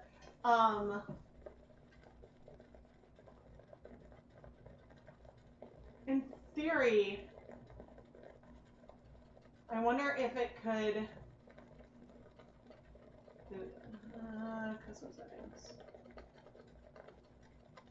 No, fully random. Okay, well it did move it already. Okay, and here's another plan. Because of what popped up here. Where's the other random color picker?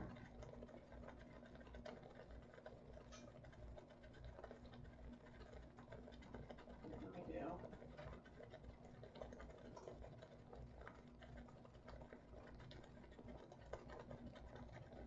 Nope, I did not like that one. Okay.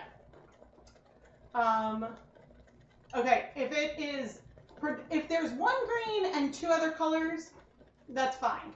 I'm gonna stop the poll. But yeah, if it's primarily green, I was like, I want some variety. Penalty, not a punishment. Ooh. Well, all right, so I'm gonna get ready to re-roll. I didn't set a timer though, so I should set a timer. Okay, and I need to move there. And so something here just happened. There were two blacks. And so I think if there are two colors,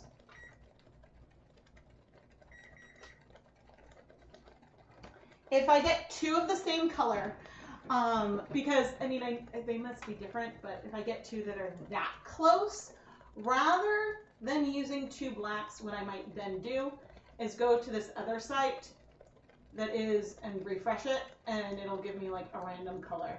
So like, is it cycling? No.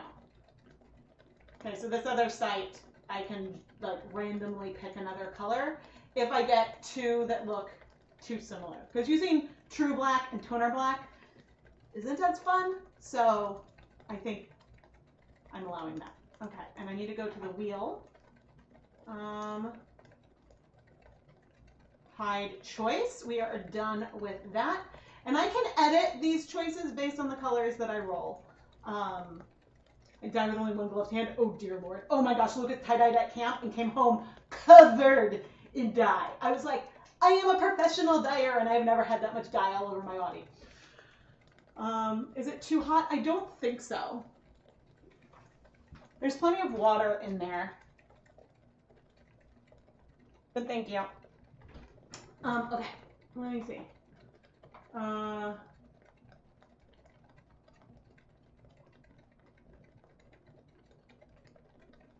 Yeah, so we'll see. And so maybe if it's like, if there's one green, I'm still gonna use it. But if we get three greens again, we need something different. Okay, so we are, okay, I've got my wheel picker. I've got my random color generator. Oh, I want to record. Haha, so I can have this forever. Hopefully it's recording like, oh yeah, I think it's good. I think it's good. Fingers crossed for guar gum. Oh man, that's another one that's making me nervous. Okay. Let's do this. So now we're spinning for colorway number 3. And I'm going to say, for purposes of the chat, for purposes of the recap, I asked chat if we got a colorway that was like all green or mostly green again, and I got permission to re-roll. So if we have a colorway that looks very, very, very green, we will have a free roll again. But now let's roll. Okay, I'm re-rolling. I'm not even going to the other thing. I'm just going to re-roll. Okay,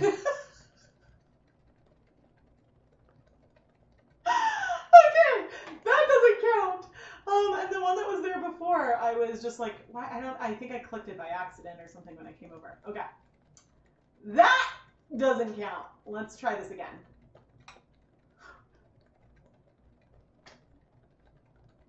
Does this count? It's got 2 greens. We're rolling again. We're rolling again.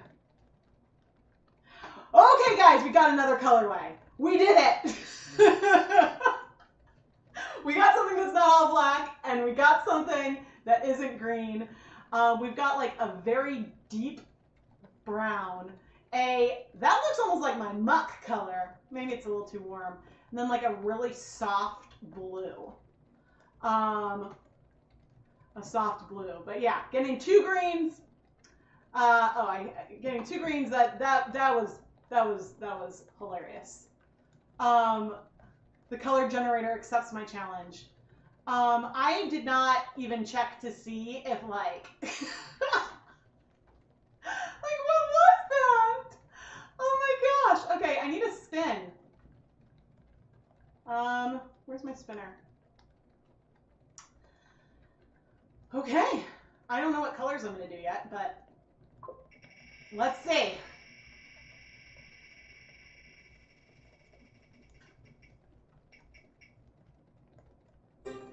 Twisted Skeins. All right. All right.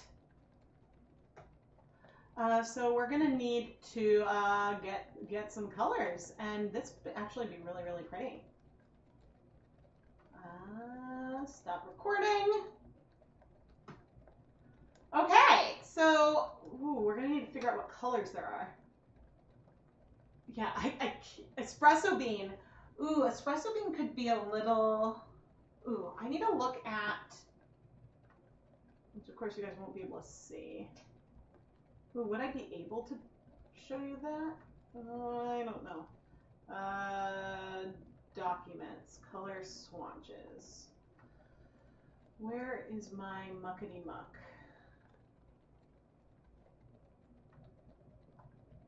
Oh dear. Show transition. Where is the scale?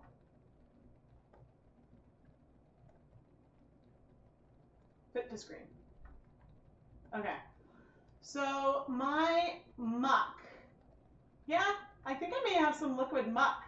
We can use that. That is the muck is a combination of all colors.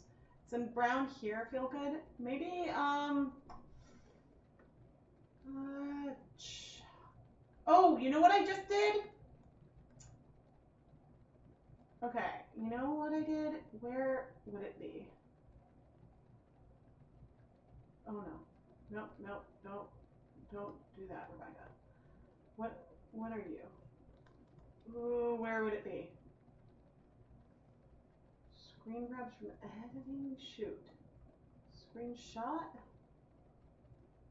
Oh, shoot. Pictures.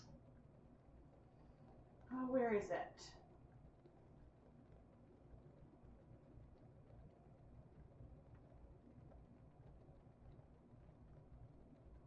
Here we go. Here we go. This is what I wanted.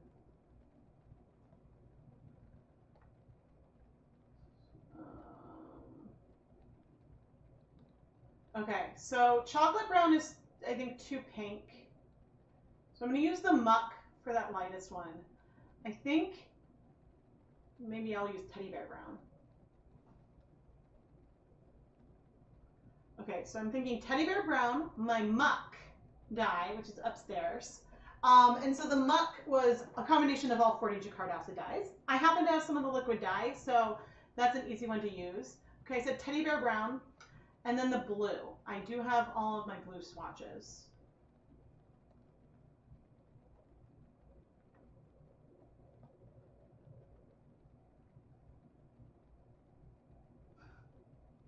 Once again, transform, fit to screen.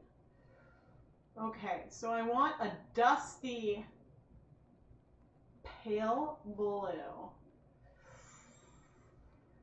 Ooh, which would be a good one? I'm gonna like be opening this on my computer and looking in. I want to see, I'm gonna, unfortunately guys, make this smaller for you. What blue do I want? So those are all too bright. Looks like sage leaf. The blue, it seems almost, it's like almost gray.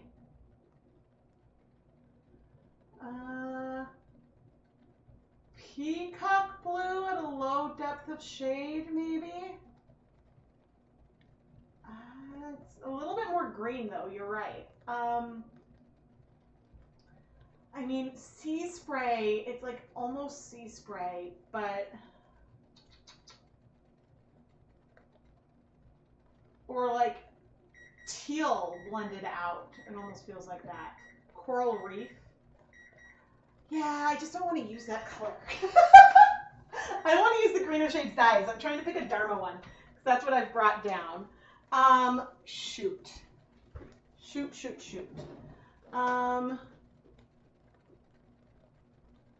Sea spray diluted. Yeah, I'm feeling sea spray might be the right one.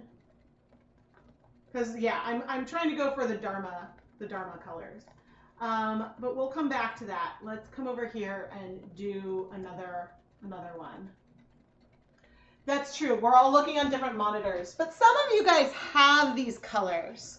So yeah, there is some green to that blue for all. This is like the Rebecca inadvertently gets green, green, green, and more green. So that's why I'm inclined to pick a blue that is more blue. I'm gonna flip that one last.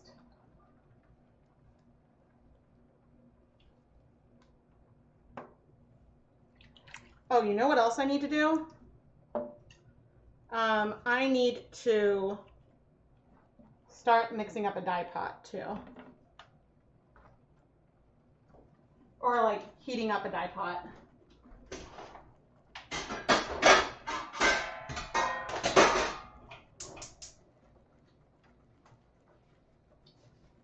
Because that is going to take some time.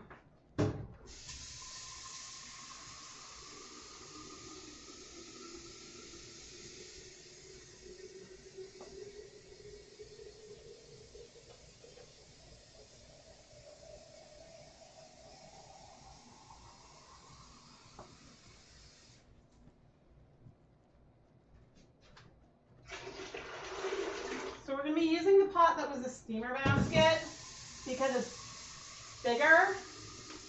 And I'm going to add another 16 cups of water to it, but there's no acid in there yet.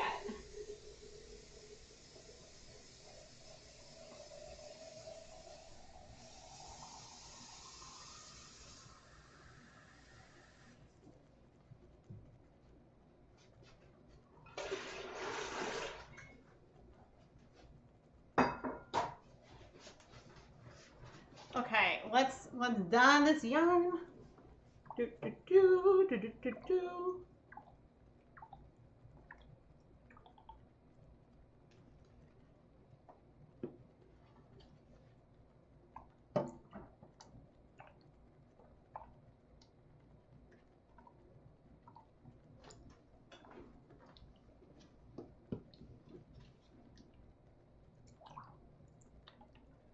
As I like sit here and think, okay, and make a mess.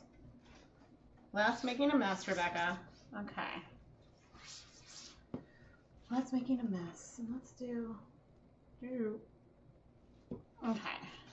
So timer for 10 minutes. Oh dear Lord. And I am going to start tracking down these other dyes.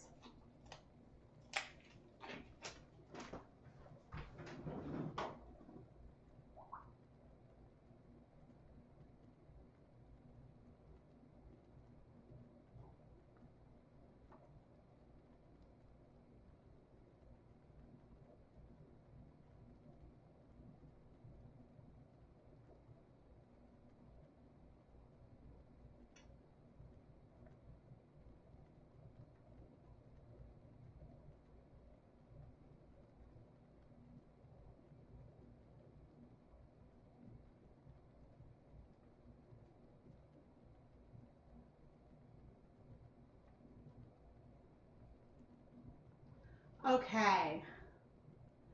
Delphinium blue could work. It might be a little too red. Okay, I'm going to pull this back up. Delphinium blue could work. Which blue do I want? I mean, because I want...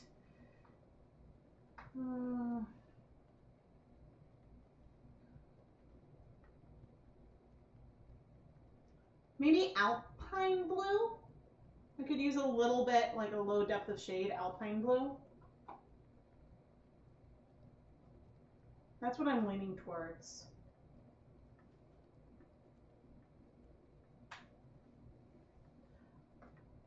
Thanks, chat. You guys, if you've watched a while, know the reason why I'm not commenting on that more. Okay. I think the one I'm going to do, where is alpine blue? Alpine blue is right here, but I think that I was looking a little bit at the edges of it. It really should be sea spray, shouldn't it?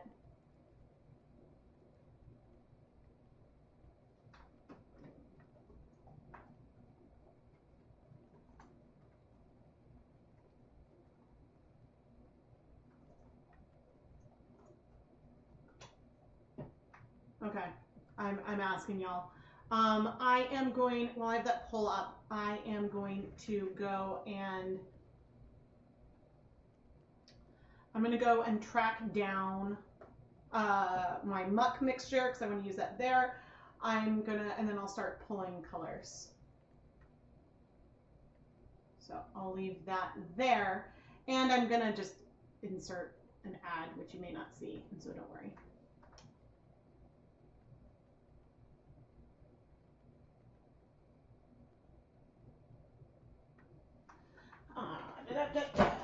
Of course, I hid the color from you guys, so you can't even see that right now. But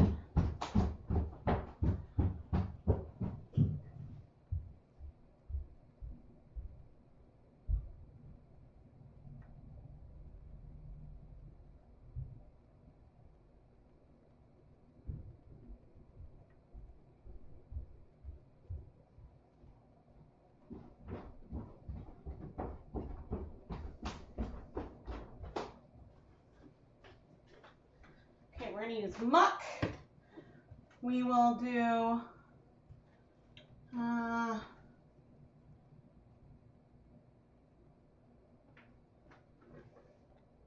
sea spray. All right. I will go with the will of the people. Let me make a new thing.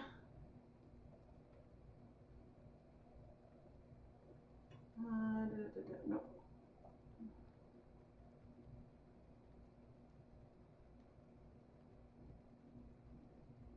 Making a new image.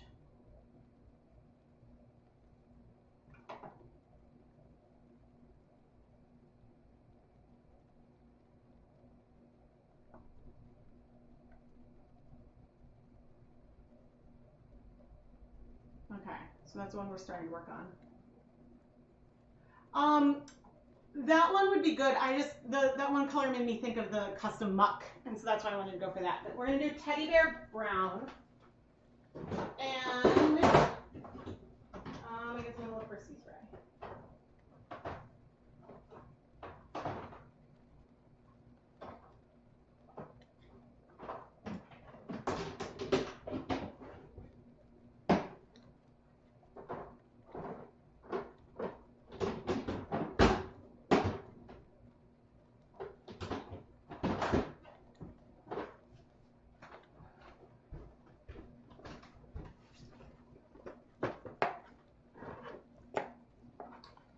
Sea spray is one of those colors that like changes. So we will see, but I need to get a picture of this. See, on camera, the sea spray thing looks way more blue. Okay. How much am I gonna want? So that other brown is like mega, mega dark. How much time's on the timer? 4 minutes. Ooh, okay, we are gonna need to do something.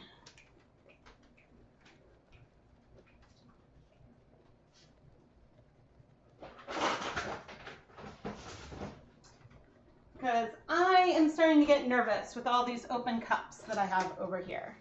So here's what's going to happen. These guys are going to come away with me. I don't know where.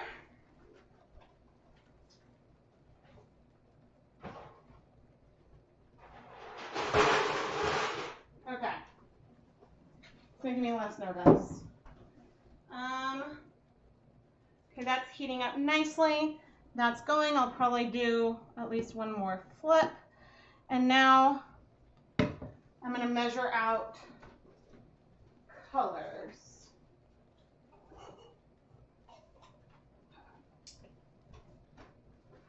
So I think we might want like a gram. The sea spray, we're not going to want a whole gram, I don't think, because we'll want it to be more diluted, maybe. But I guess I'll go ahead and measure out a gram of it. And I'll see if this can be seen. Yes. All right. I'm going to measure out some colors.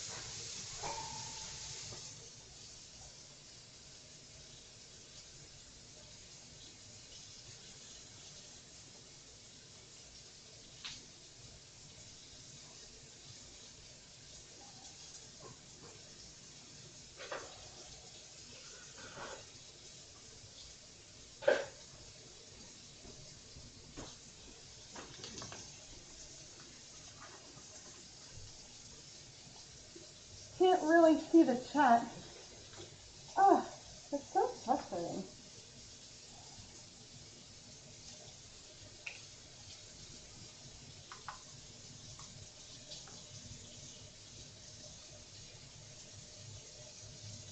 Okay, that's 1.03 grams. I'm going to say that's close enough.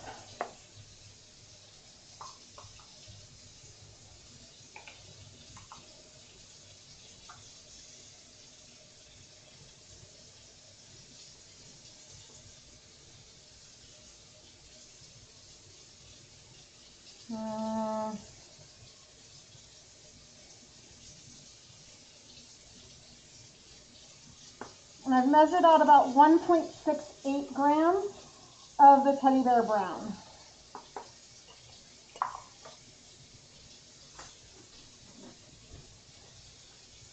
Nope, that's not what I need to do with that.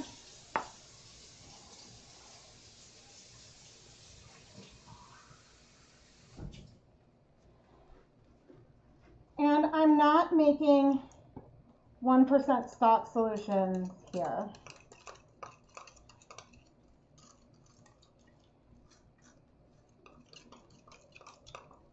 I am just dissolving them in unspecified volumes of water. I may not use all of the dye for it, but I know approximately what I have. Okay.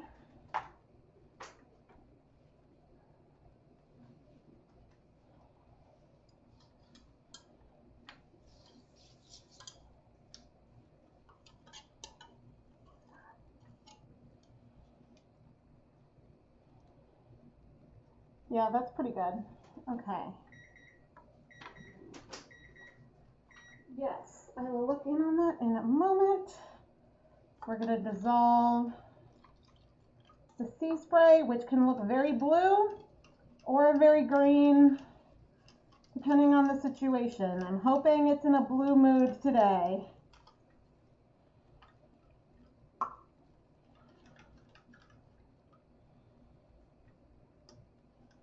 You know, the sea spray is perfect. The sea spray is absolutely perfect. I'll try to find a spot on a yarn mop to like properly swatch the colors and take a picture.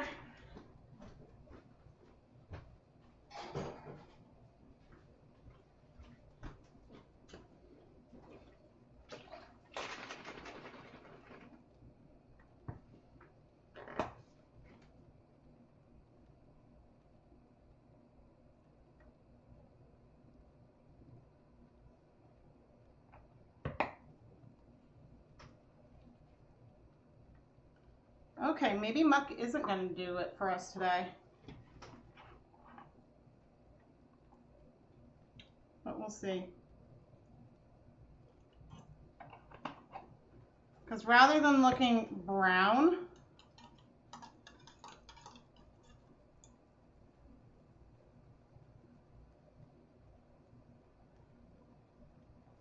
okay, we might need to do a different color. The muck is not, it's giving me like blue. It's not giving me the right vibe. This is why we're checking. So instead, I think that the chocolate brown is the way to go.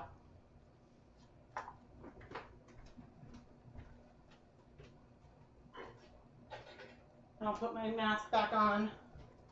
But I think I'm only going to get half a gram of it.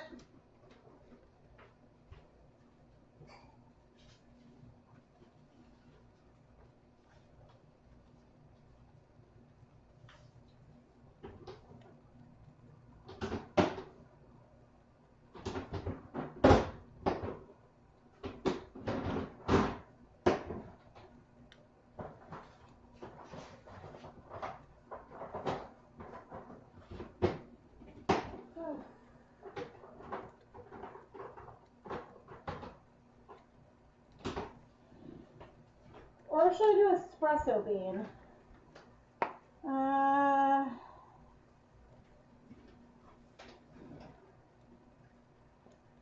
Oh god. Color swatches. Not. Espresso bean is too purple.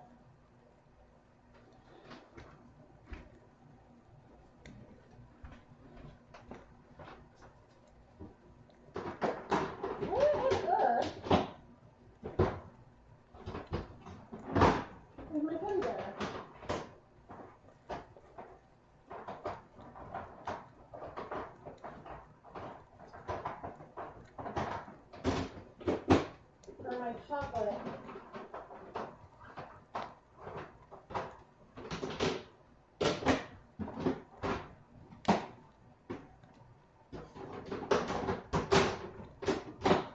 Found it.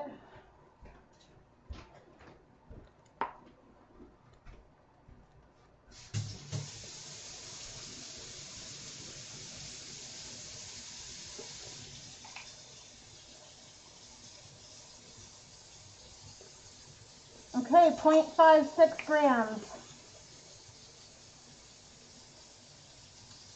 I can always mix up more if I want, but that's what my gut is telling me to do.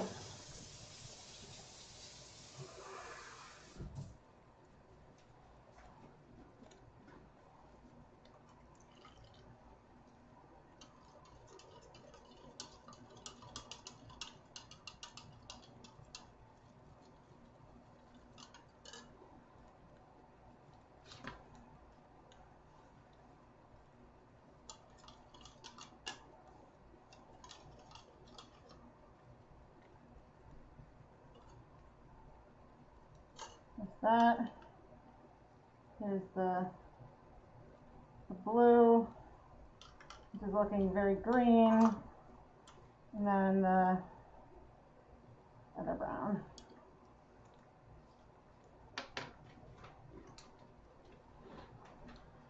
Now, I don't think I'm going to use all of this dye. And where's my phone? Okay, I'm going to write this down. I did about 1 gram. Okay.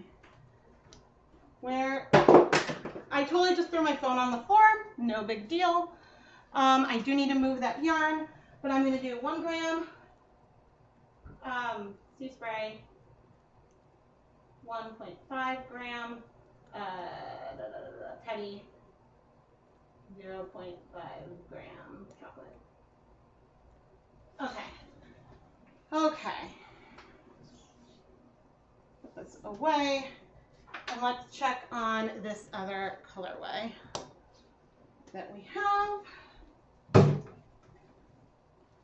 And I should take this poll down, although the votes have been going down, but I went with it.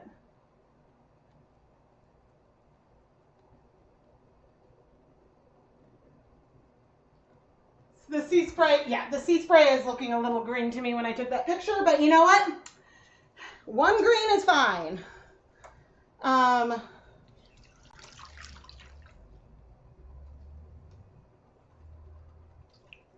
This is pretty good. I think I might just add a tiny bit more. Or we might shift. Oh dear. What are you looped in? There we go.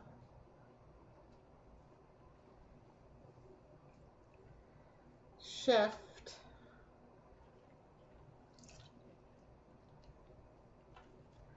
Where these are located.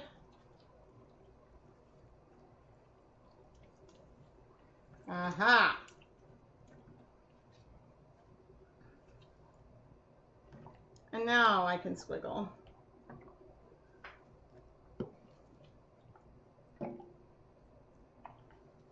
And still heart. Oh, that wasn't the green I wanted.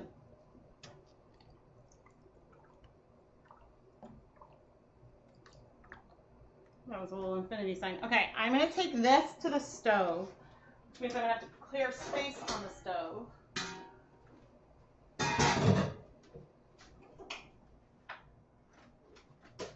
And I'm going to heat this for 30 minutes over there. That is off and off.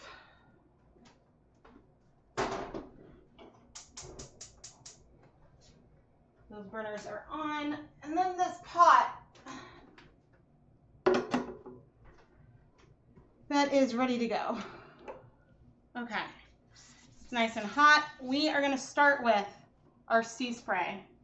And I should change this over because we are going to go straight into the twisted skeins and you can't see at all. Oh dear.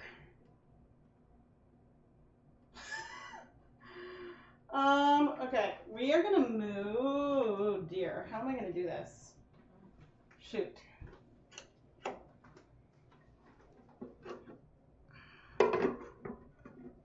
This is not ideal.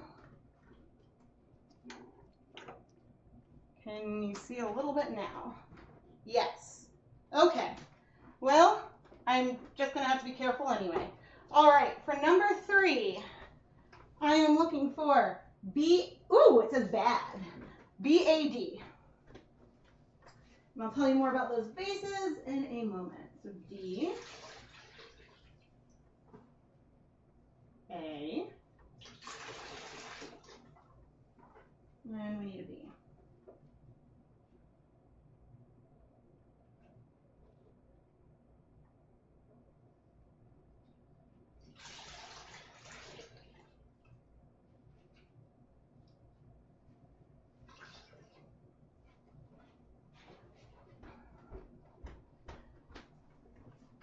B is, okay, so B is Stroll fingering weight yarn, 75% superwash merino, 25% nylon. A is the Filature de Crosa Zara DK, which is like super fun. And then D is Surefoot sock yarn, which is 40% wool, 40% mohair, 20% polyamide. And so I have all the yarn right here where you can't see.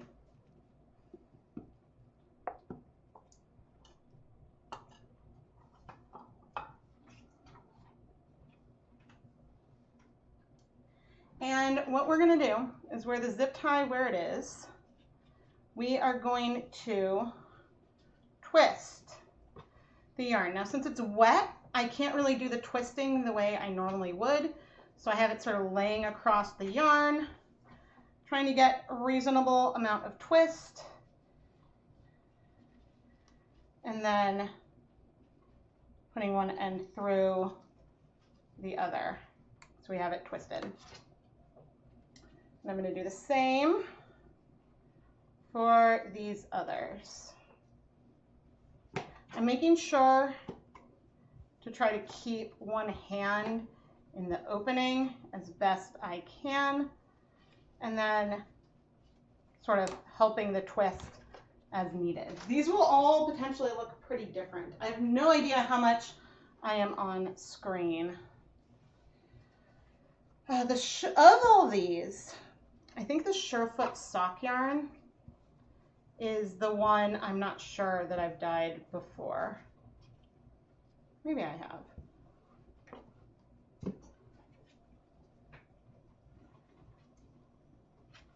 Okay, so we're going to start with the sea spray. All right, we've got 3 twisted skeins. I'm going to add about half of the sea spray to the pot. And we need acid. So we have, oh goodness. I'm going to start with just 2 tablespoons of white vinegar with this first color. I don't mind if the blue spreads further, and I'm hoping it stays a little bit blue. But this color can spread further than the others because, yeah, I don't mind if it spreads. Let's see. That's not bad. We may end up wanting to add more. But because this is the first color and it's going to get covered up, I don't mind if it sinks in a little bit more. So the heat is on. I am going to leave that there. There's some amount of resist in there right now. You guys are going in here. And what was I going to do with it?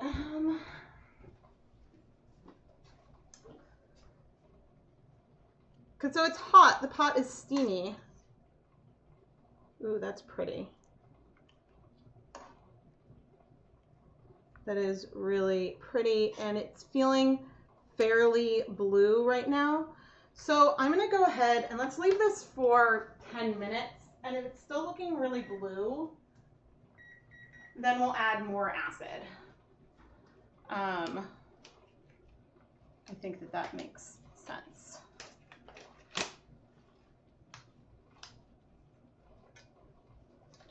Oh, but I didn't take a picture of the 3 colors because I redid the 3 colors from what I thought I was going to do.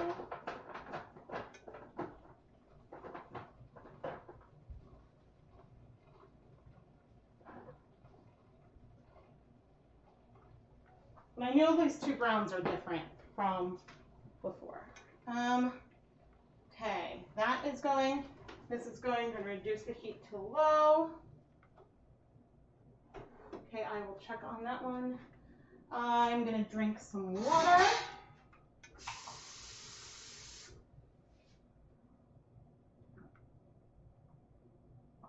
Okay. And we're going to wait, but it's feeling fairly blue.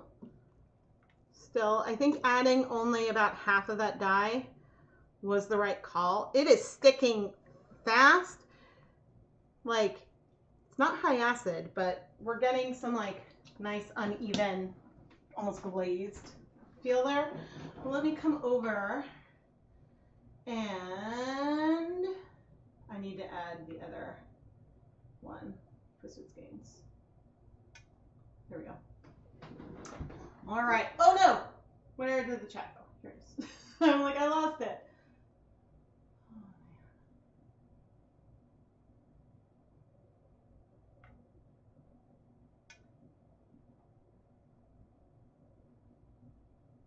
Thank you. I'm glad you like it.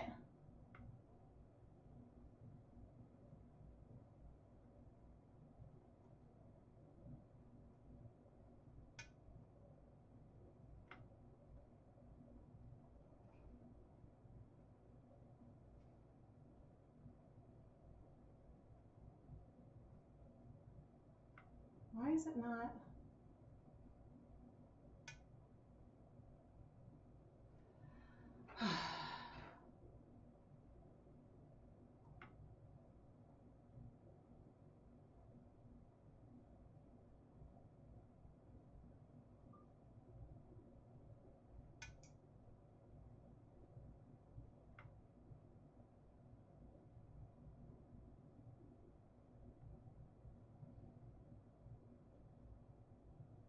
Do I want it to be more green?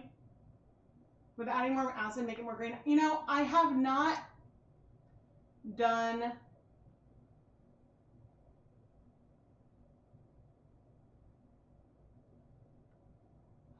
and the problem is that like, so guys, I'm now realizing when I ban someone, it just deletes all the messages, not the username, which is what it is.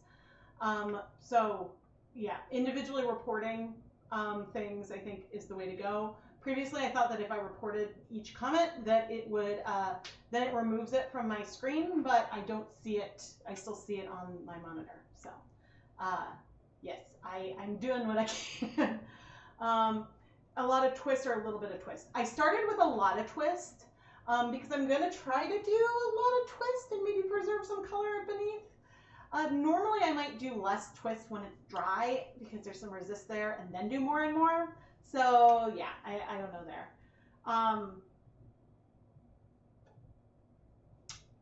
Yes. So a lot of times also if I'm doing the twisted skeins starting dry, I don't always push it in. It depends on the yarn base I'm using. If it's one that I know soaks up liquid quickly or not, depending on how much I want the color to go in. So normally for this kind of technique, I would do the first one with dry yarn just because it's easier to twist when it's dry. But it works with wet yarn because I do this kind of thing all the time. Let me see. Would adding more acid make it more green? So with sea spray is one of those colors that it behaves differently from different conditions. Hot and cold doesn't seem to make a difference because I tried that. I tried swatching with the dry powder, one hot, one cold, and it looked the same in both circumstances. But this could be one where acid and the amount of acid and when and where the acid is makes a color look different. Because this is one where it'll look one way for people at one point and then you use it again and the color isn't what you expected. And so this is something that I've seen happen with some colors and in ways that it surprised me. One of the biggest ones that does this is Twilight Gray. If I start, I forget now if it's hot or cold. If it starts in either hot or cold, one it looks way pink and the other it looks like navy. And so it's a huge difference based on the temperature. But yeah, so for specifically sea spray, I'm not sure. But yeah, that's one reason why I'm like, I don't want it to be green. But the color is feeling really spot on. Maybe a little saturated, but that's okay.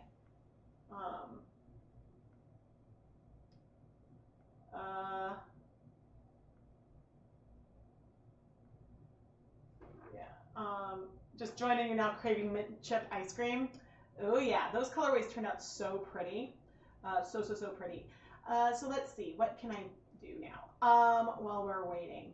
Oh, have you checked out the ChemKnits Patreon? I am going to copy that. Oh no. Nope, that's not what I wanted. So in addition to just supporting the channel, ChemKnits patrons get some other fun perks. And it's a great way to help support the channel, and you can get some like behind the scenes sneak peeks, early access to new content, and you can certain levels get permanent Etsy coupons. And so I send out a coupon that lasts for a whole month, every month at those tiers. And so it's fun. Now, if you don't want to go to another platform, joining through YouTube is a great way to get access to some fun perks. For the lowest lab partner, the lowest channel member level, you get access to custom emotes and then the channel badges. You'll see dye droplets next to some people's names who appear green in chat. They've joined the channel and are channel members. And there is also another level where you get early access to the Die Cut PS series, and you can join some of the behind the scenes live streams through YouTube as well. You're getting super excited for the number 4 colorway? I know, I'm curious. I would still keep the re-roll if it's all green rule, or if it's all black. These colors are really interesting. I didn't know that some colors would change like that based on conditions. Yeah, so the video I'm referencing should be out now. Or, no. Let's go to my channel page.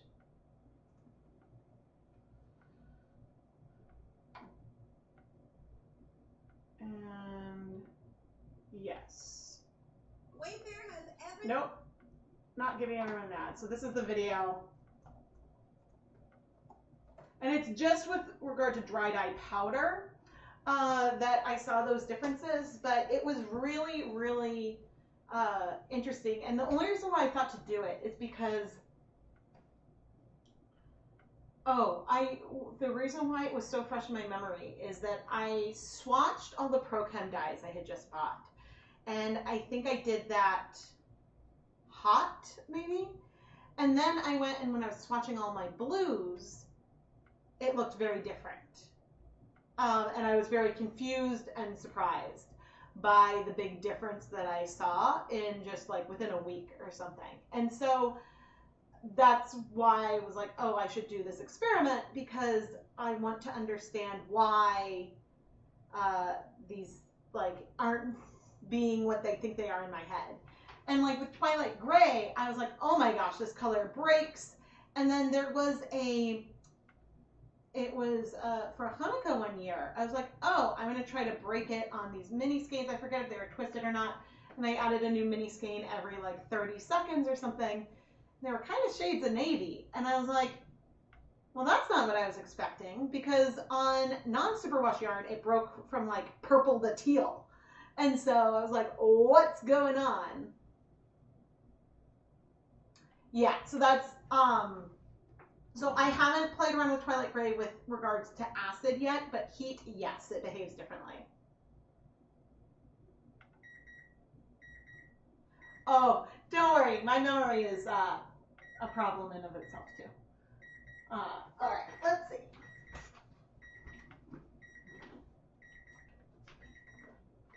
Okay, and so we're gonna check here and see how this is doing. That is looking good. In places it might be a little bit deep, but it's definitely like a blue. I'm gonna go ahead now and add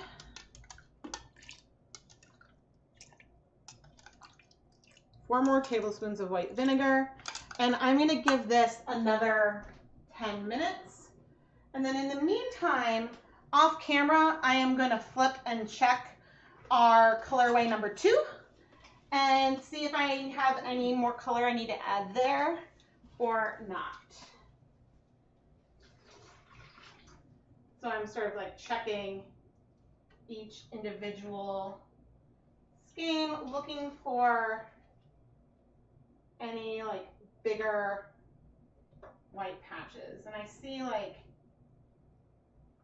a couple spots, like one spot on each of them.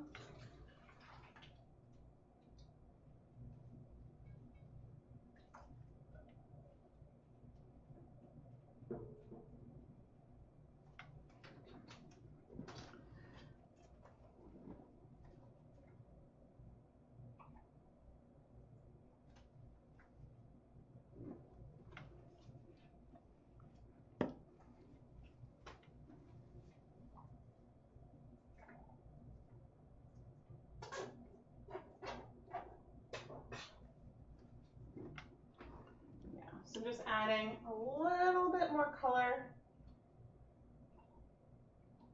some of those spots, and then that I'm going to let heat for 30 minutes. Yes, that's what I'm going to do. But I'll fix the timer once something happens. I'm having a brain fart. I'm going to fix the timer. I'll add 20 minutes once the timer goes off.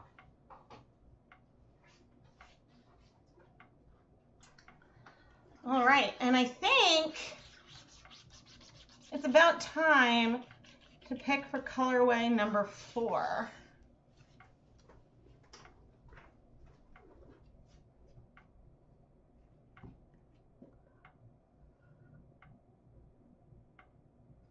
Which I can already say, I think we're going to need to do something that is a cold process for number 4. So maybe we will edit the techniques. And the reason for that, okay, good, that's cooling off. The reason why we're going to probably have to use something with that's cold based is just because we've got one pan on the stove and we have this here. And so this is going to take a while because after 10 minutes we'll remove the yarn. But then I'm going to need to set it aside to cool so that way I can retwist it before we do the next layer of color. And if we need to, I probably will leave whatever blue is left in the pot.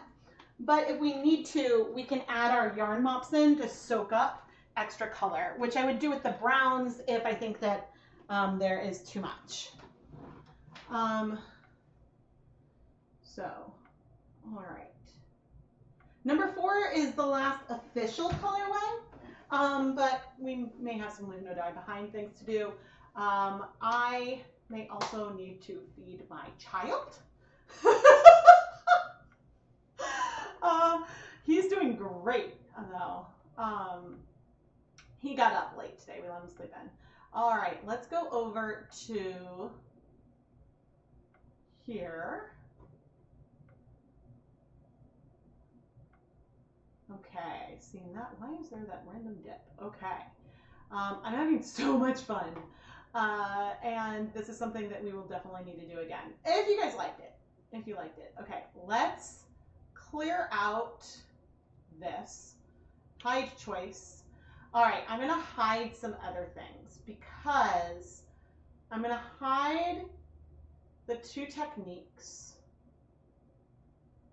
I'm gonna hide layered tonal.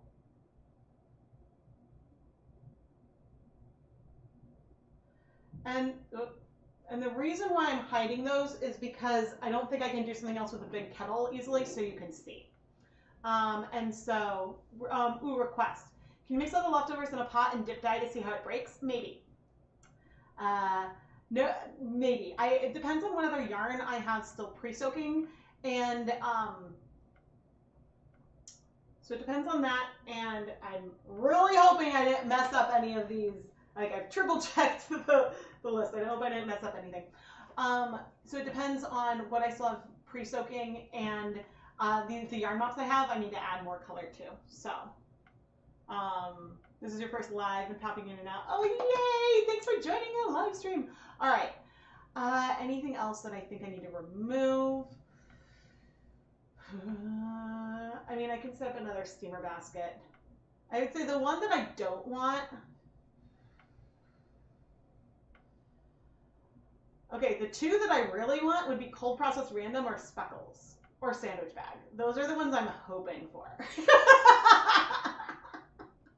That's what I'm hoping for, red and yellow. I'm so happy to finally do one of these again. I think I haven't done one since like 2020, and so I'm really, really happy. But all right, let's go to the color picker, and then maybe I'll edit this more.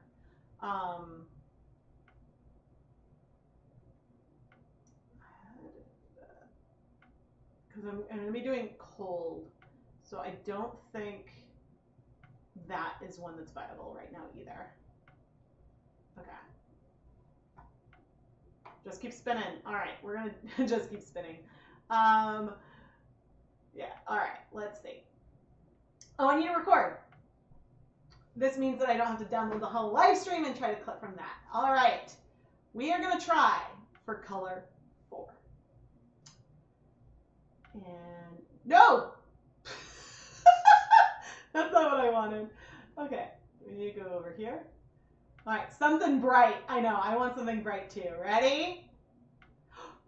Okay, that's not bright, and it does have a green, but that's actually really pretty. Really, really pretty. Okay, it's a forest green, sort of like a berry purple, and then it's like a bright blue. This has just been super green heavy, huh? Okay, I'm gonna make sure I have a screenshot of this. All right. Nope, that's not what I needed. Popping back in. Hello. I know, I really wanted something bright. Once we've finished picking this, then I'm gonna go through and we'll like press it like 10 times to see what we get and to see if it's biased.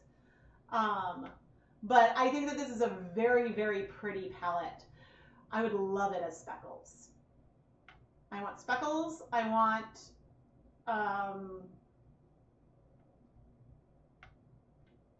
speckles.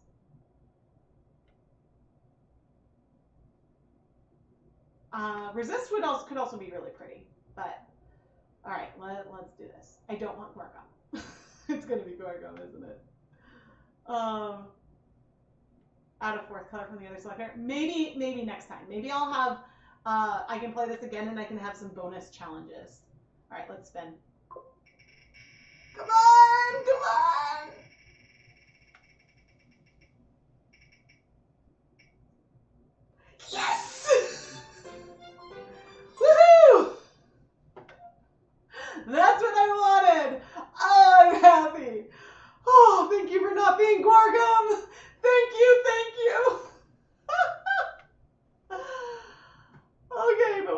our colors. Lots to pick our colors. Oh man.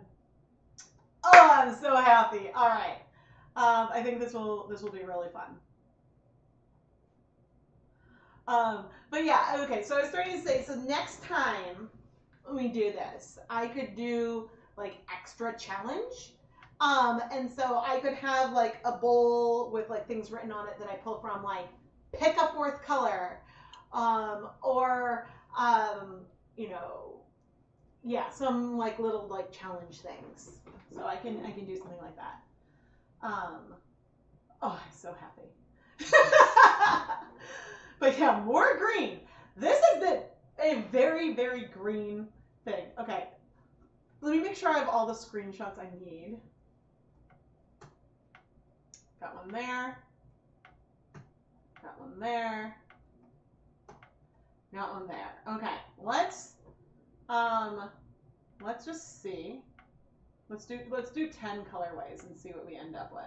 That's not going to change the one we're doing for this, but okay, see, that was a bright one. Also green though. What the? Okay, generate. Another one with green and muted. So that was 2, 3. I like that one. 3, 4. Ooh, that's pretty pastel. 5. It's a little bit greenish. 6, 7, 8, 9, 10. Ooh, that one's kind of interesting. Like platinum and ivory.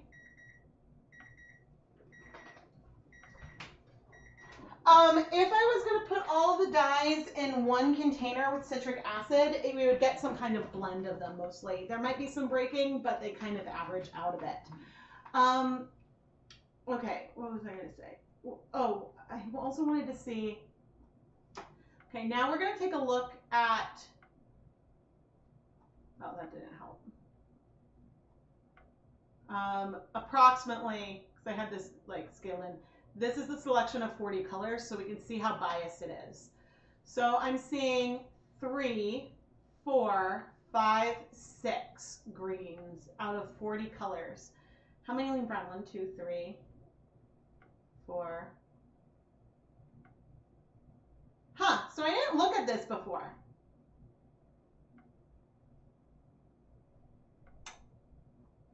Oh no, there's more. Fine. I was like, is that all the colors? Because I thought it said something. Okay, fine. How many colors are there?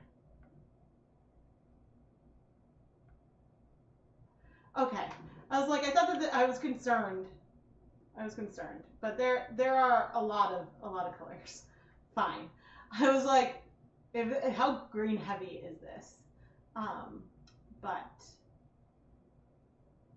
yeah. Okay. So I can, there are things where I can limit. So I could make this be random. I can pick something monochrome. So monochrome for them is really just gray. I can do like pinks.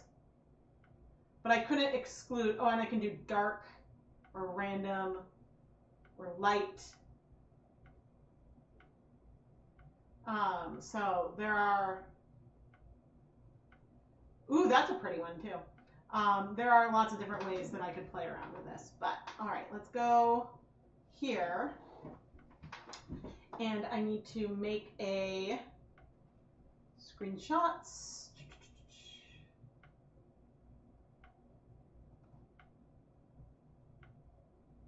Edit.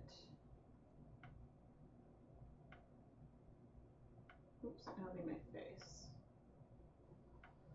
All right, so it looks like we're gonna have forest green. Oh no, that's not what I wanted to do either. Probably forest green. What blue though? I'm thinking forest green, maybe berry crush.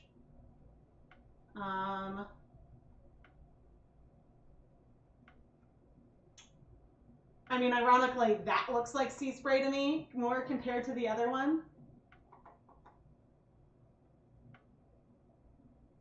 Burgundy and teal. Yeah, I think a forest green, like berry crush, and then maybe teal green would be nice. Bring back the D20 and roll to determine how many colorways to... Ooh. Beth, will you message that to me?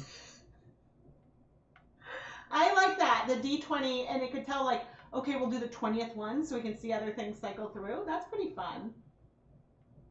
That would be really fun. Ooh. Here we go. Ooh, Plum Dandy maybe. Ooh, I can bring up the purples.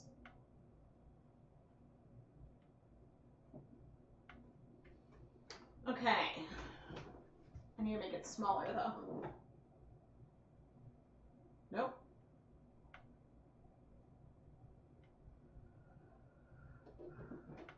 Yeah, Berry Crush was where my, what was the Plum Dandy? Where's Plum Dandy? Yeah, Plum Dandy is probably better than Berry Crush. Berry Crush is too bright. I think you're right. Plum Dandy is the way to go. Thanks for joining when it's really late. Yeah, to everyone who joins when it's like nighttime. Whew. Oh, did the timer go off and I like ignored it?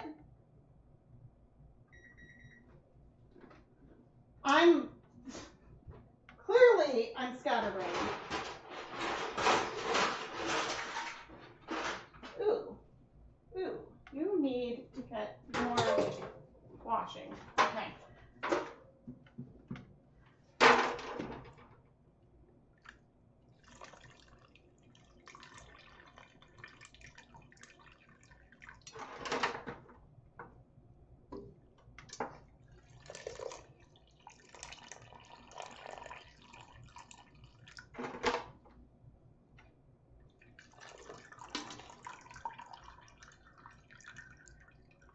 Okay, so now what I'm gonna do, the zip tie's a little warm, but I'm gonna try to untwist it. Oh dear. Which is gonna put it in the water, but this way I can squeeze out more of the liquid so it'll cool off faster.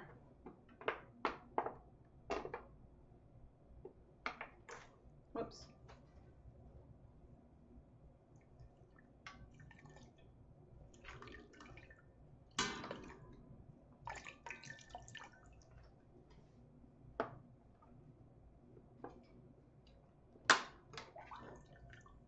Okay. And there's really almost no color left in here.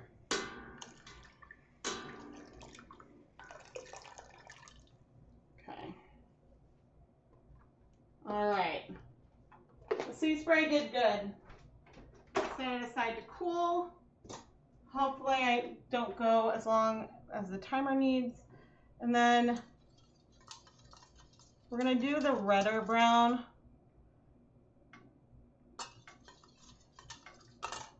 Which may be a little too warm, but I'm also, didn't I only measure out half a gram of it? I used most of it.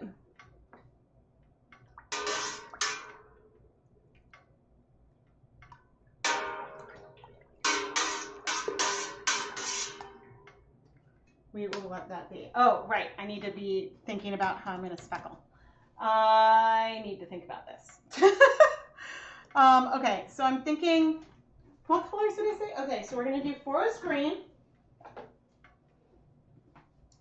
Did I get, no, I guess I didn't get that. Forest green, plum dandy, and what was the other color? That I don't know.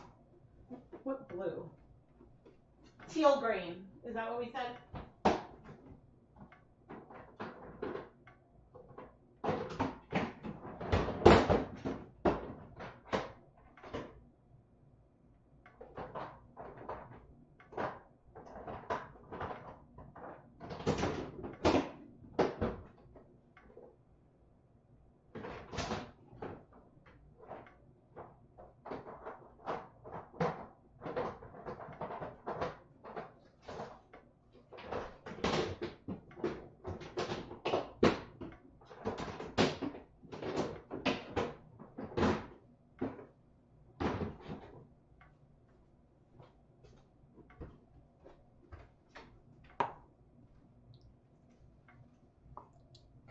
to take a picture, and then I am going to get Ryder some lunch.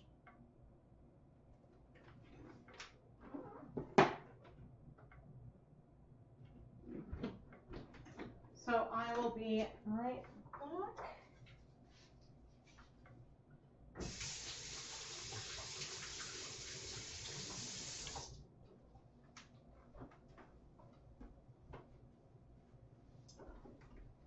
Okay, let's see, what will he want? I want this, and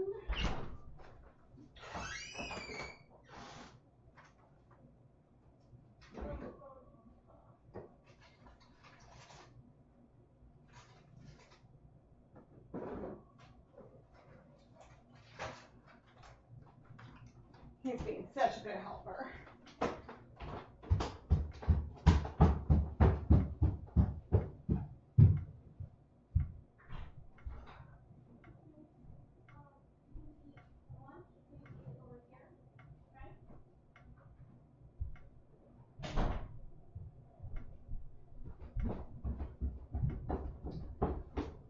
Okay, oh yes, yarn bases. Is it AI? What is the, oh, CAI.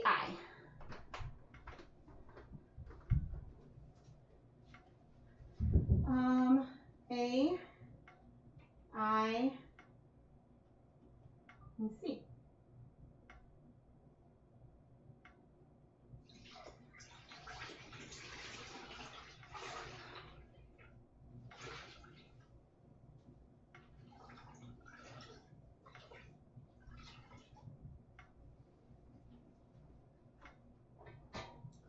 Okay, I'm gonna add a little bit more acid to the container, but I'm gonna go pre-soak those in some white vinegar.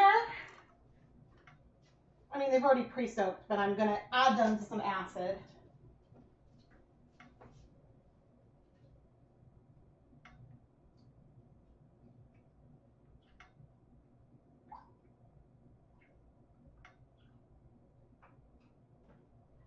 This is where I wish I had set up a camera at the stove as well. Although, what can I do? I don't want to have to move hot pans back and forth. Okay, but this, I think, is hot but doable. Question is, can you all see? Yes, barely. Okay. What I'm going to do now is move where the zip tie was located. Try to flip the yarn inside out a bit and put it back down because it's still a little warm. So move the zip tie, flip it around a little bit, because the goal is to get different parts of the yarn like exposed in this color. Okay. And so once it's twisted, sometimes I manipulate it a little bit to get more white showing as needed. And I did not put my finger through a hole here. There we go. Okay, so this is going to be for our first brown color.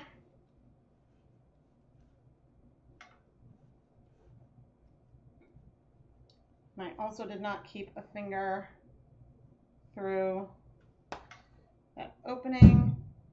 Oi, are you okay? All right. What was that sound?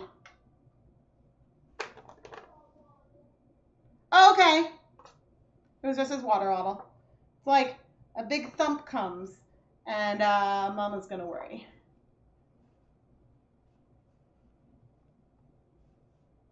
If you're just tuning in, my kid was supposed to be at camp, but instead he's home because he is not feeling well.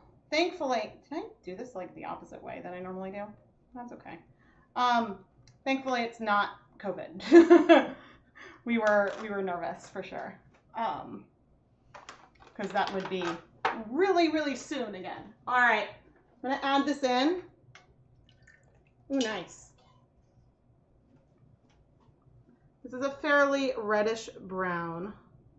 What is the color I'm going for? I guess it can be dark. So it may be brighter than what I had originally thought, but that's okay. I'm gonna let that go. We'll see where it is when the timer goes off in 10 minutes. To then do the final brown. Oh, I'm out of space.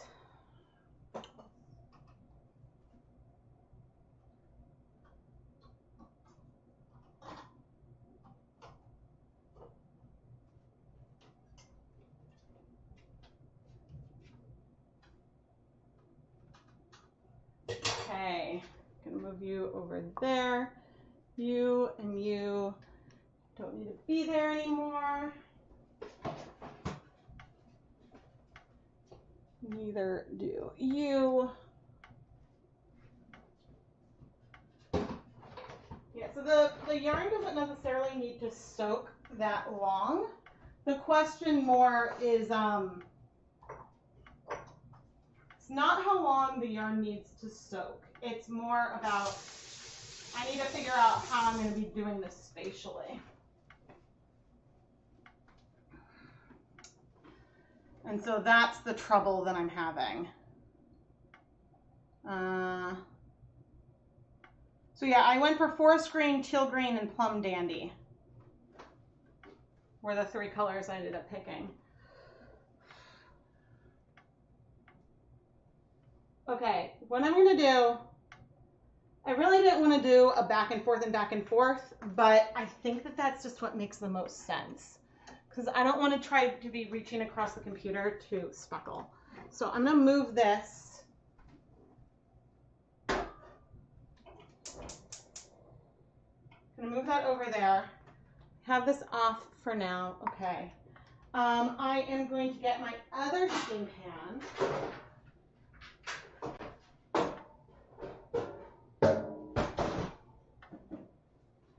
Rinse it out.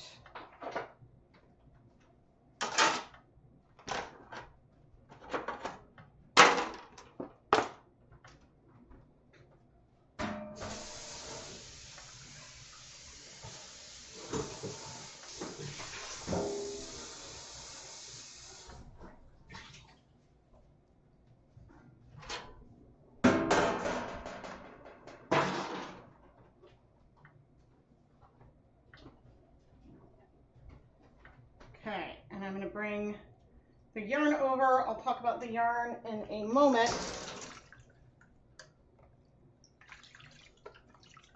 I'm also going to add that liquid from the pre-soak. And we'll check out what yarn bases we have. And then I can turn this back on. Yeah, because I was originally thinking, oh, I could do some countertop thing, and then I was like, okay, then I need to set up another steamer basket, which like isn't in itself like a problem. But then I was like, oh, I kind of want to do this in the steam pan to not make a big mess on the counter.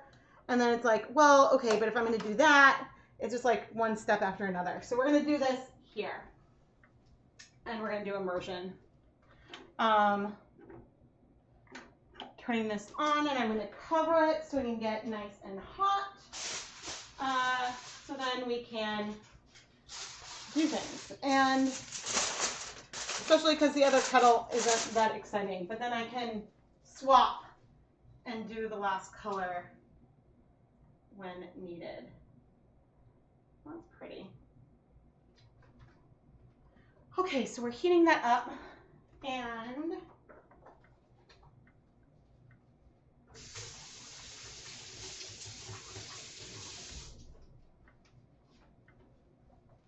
okay, so that's going to heat up for a bit. That's going, and I'm going to bring over some lunch, or at least a snack. Let's see. So yeah, I think all the mamas just collectively breathe a sigh of relief at the thump. It's nothing serious. Yeah. Melanie, let's see. So the twisted skeins are colorway 3. We're about 2/3 through that one, and I haven't started the speckles yet. That's what I just set up. Oh, but let's see. So for colorway number 4, the 4 yarn bases are Knit Pick Swish DK, 100% superwash merino. Another skein of the Filatura de Crosa. It's a superwash merino DK yarn as well. And then what is I? Oh, a skein of Hawthorne sock, which is 80% superwash fine Highland wool, 20% polyamide. Oh, Dawn, thank you. Let's see.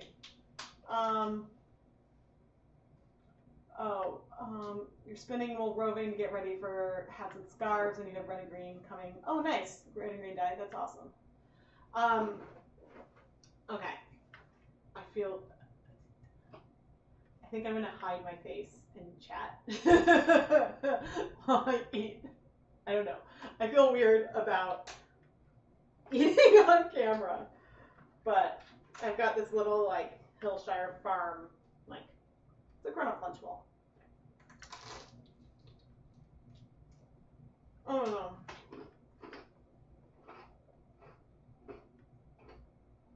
Okay, no, I don't like this. No, I mean, I like the food. I don't like the noise.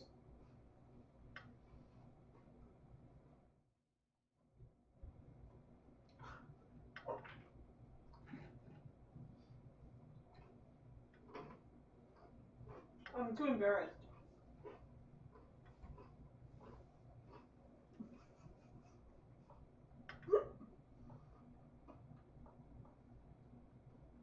What is that?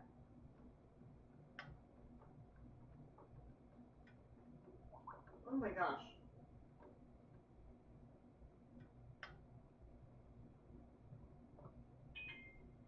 Oh, thank you.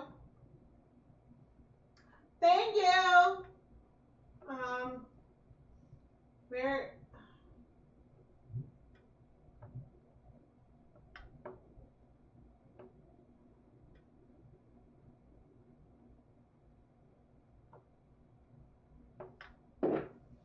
Yeah, but I'm like, this is too crunchy, and so it's making me uncomfortable eating something crunchy. So, all right. I know. I'm like, nope. I'm too embarrassed. Too embarrassed. All right. I'm gonna go on break, and I'll just scarf this down, and then I'll come back because I'm feeling embarrassed. So I will be right back.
Thank you. I was like, okay, maybe this isn't gonna be so bad. Like, I'll eat a little bit and then I can like talk in between. But the crunch was way too loud. I was like, this is making me too self-conscious. Oh my gosh.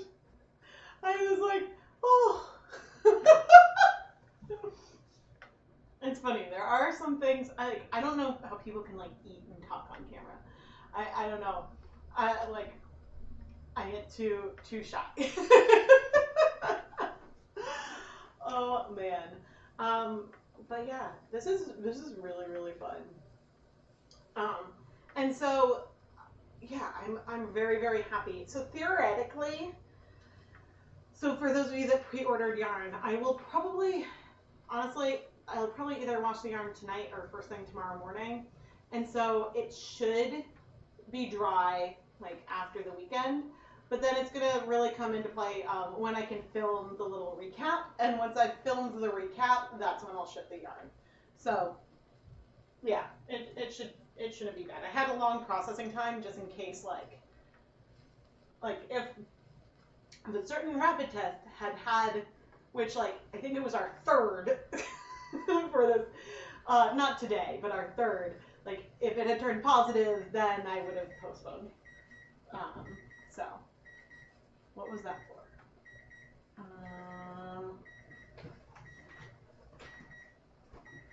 Okay, I can turn off our Colorway 2, and I'm supposed to be checking in on our twisted skeins. They're pretty good. I'm gonna give them, I think, another 10 minutes, and then I might pop a yarn, like remove them and pop a yarn mop into the kettle. And that would be done just off camera. We do have these 2 yarn mops over here, which like have some color, but also don't have very much color on them yet. So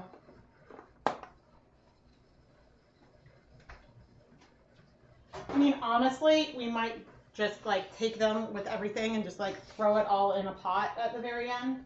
So that way I don't have, which will be green.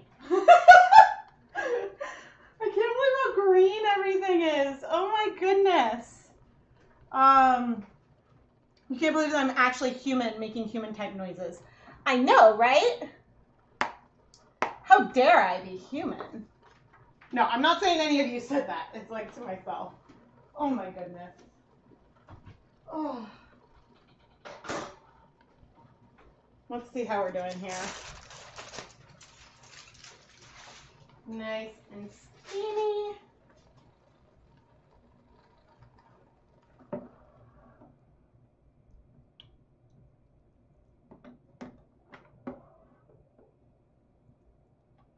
Trying to help distribute the heat. The nice thing is, so I've labeled all the yarn with like A, B, C. I guess I should cover up this one now. I've covered up all of the yarn with like A, B, C, or covered up. I labeled it all so that way I know which yarn base is which. But I don't have to label things for the colorways because that's pretty obvious.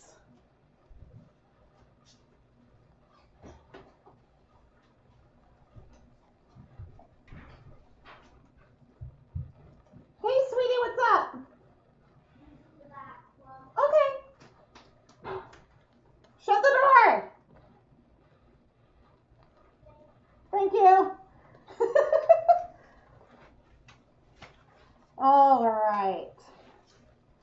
All right. So I'm going to reduce the heat to low, and we're going to speckle.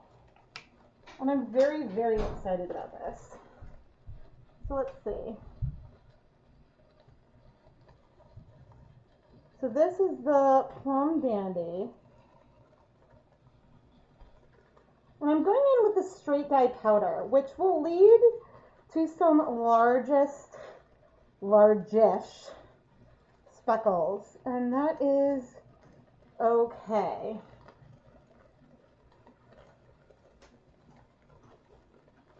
But I'm trying to have a very fine hand about it. So this color is spreading pink, but it has very deep,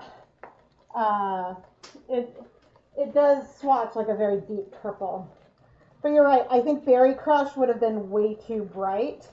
And even this is seeming bright. But it is pink spread, but we have deep purple in the speckles. All right, we're going to do teal green next, which is harder. I hate these deep containers. Let's see.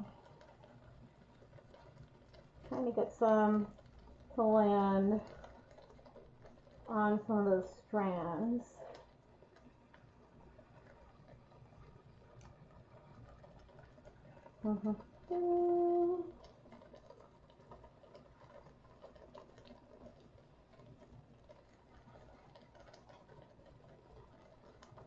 You know, I'm really focusing when I stop talking as much.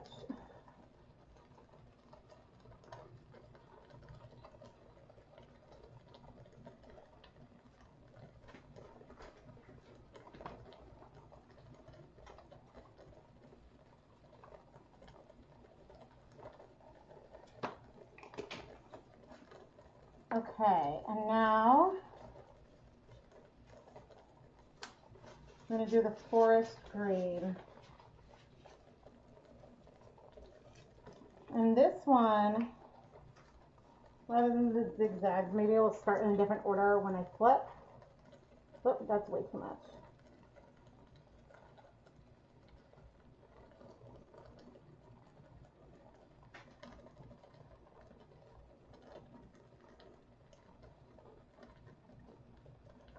I need to swatch all my greens. Because right now, they are different. Forest green and teal green are different, but they are looking pretty similar as speckles. And I didn't swatch them in advance to see sort of how that worked. And of course, these yarn mops are kind of like a little bit of a mess because of all the videos I've done, but I also haven't done enough like color and stuff either. So yeah, how much time is on the timer? Okay, 4 minutes. I'm gonna want more.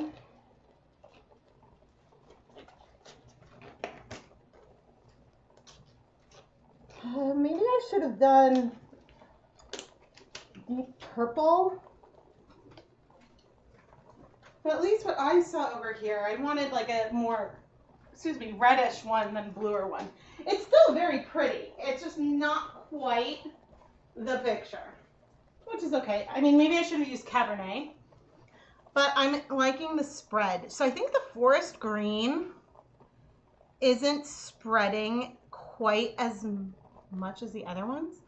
I don't know, but it's funny because on whatever you are, C, that's the Swish DK. The speckles are looking sharper, and they seem to be spreading a lot on the hawthorn, which is weird. It must just be where it is with the water. Oh, I forgot the Filatura de Crosa. That looks so cool.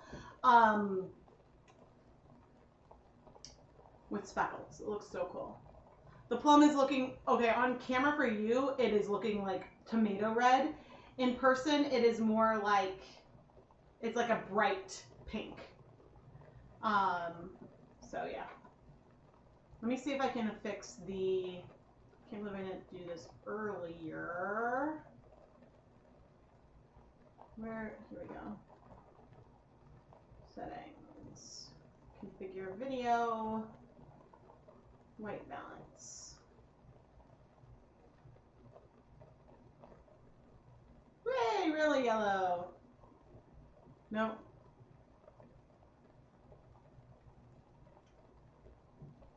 No, it's the same reason. It's the pinks, the like magentas. I wish I could raise that on its own easily. Yay! I'm glad you're excited about the colors. I'm surprised with how close forest green and teal green look to one another, which is why a lot of times I do these crude swatches. So that way, when I'm going to speckle, I can be like, ooh, these two colors are very different if you use a 1% depth of shade. But when you're speckling, they look very, very similar. And so, because there was a time when I did, I think with Jacquard, I think I did like Kelly Green and Chartreuse, expecting, because like the color on the bottles, like Jacquard's bottles have like a little stripe of their color, and the color looked very different there. One looked more like neon green and the other looked more just bright green.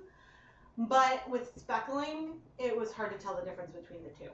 And so that's a video that I plan to revisit at some point. But that's why I started doing these crude swatches, because I wanted to make sure with speckles that there would be enough contrast. And there's not a lot of contrast between the teal and the forest green here, which is surprising me, but also isn't that surprising. So yeah, I like this colorway a lot too. But yeah, I should swap this over. I'm super excited. I'm super excited for this whole thing. It's been a lot of fun. Not quite as silly feeling as like when I had the chalkboard behind me and I would like pick out of the top of my head, but short of like getting an actual wheel that I can spin in my house, like this works pretty well. There have been other suggestions, like I could do something where I suppose I could get another Dharma poster, cut it up again, and randomly pull those color swatches, tape them onto cards that I shuffle and then draw them. So something like that would be an option. The thing that's fun about the random color picker is that it's a little bit less work, but it's then harder to pick like what color I want to use. And so I'm glad. So if you're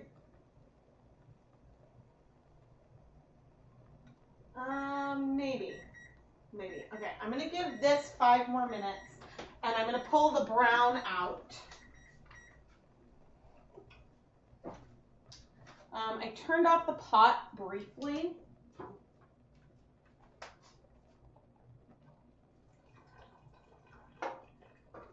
Okay, and this is the setting it aside to cool for a bit until I can open it up and let it cool even more.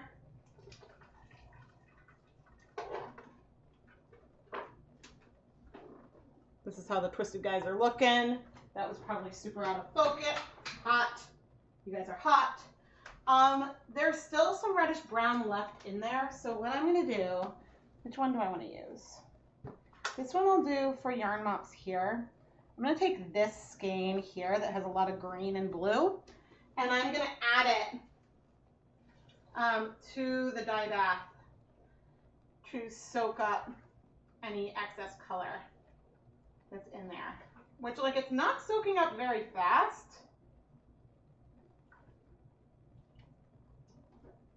So maybe that's a color that just needs like more time. I was supposed to also set a timer for 5 minutes. Okay, so we've got a yarn mop in there soaking up some of that color. I think, because whoever said that the forest green was down here, that's the teal. So here is the teal, here is the forest. There is a difference. And like at the yarn, I can see a difference. They're different enough that you can use both of them in a colorway with speckling and you can see it, but they're also not different enough at the same time that if you wanted more contrast, then like that maybe wouldn't work. But it's working for this. So let's see. Teal is one of those colors that takes a while to strike, isn't it? The Plum Dandy, it's still looking fairly bright pink on here. The speckles themselves are the right color. The spread isn't. But that's fine.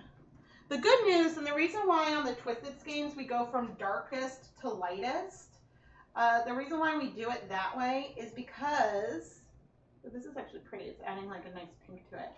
The reason why we start at the lightest color, we go from lightest to darkest. The reason why I do that is for exactly this reason. If there's still a little bit of brown color in there, when I go and add the next round of twisted skeins, that is okay. That's not going to cause any problems.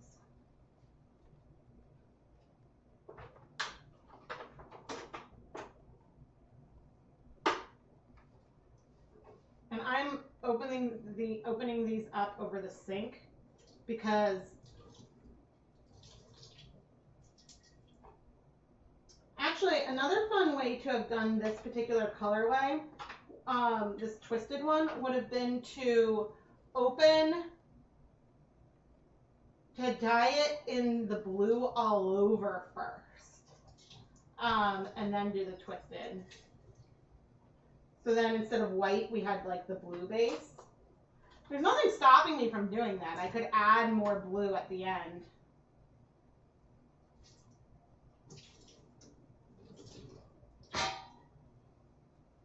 But unfortunately, this one, and here's how we're looking right now. But unfortunately, this one may end up I might do the twisting here, but may end up sticking it in off camera. We'll see how things go. Okay, you are about done, and you are off. Let's see, bedding, yes. Oh, and my face is still there. So hopefully when I showed that, you guys could see it. And it wasn't blocked by the empty camera for me.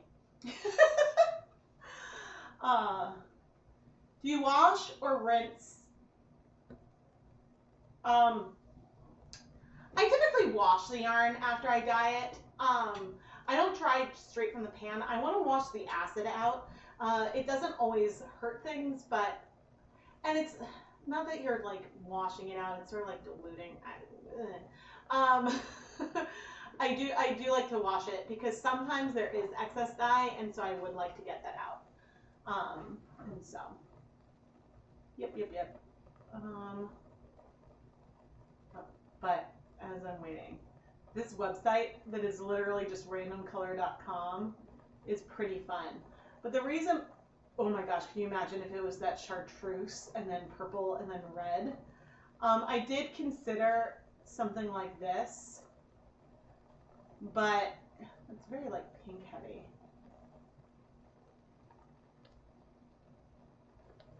Yeah, I did consider doing something like that and like selecting colors that way, but I kind of liked being able to see them all at once, and yeah, I think that, and plus it would be too easy to like click and miss. So, oh yeah, but I want to see more because we did like 10 random ones.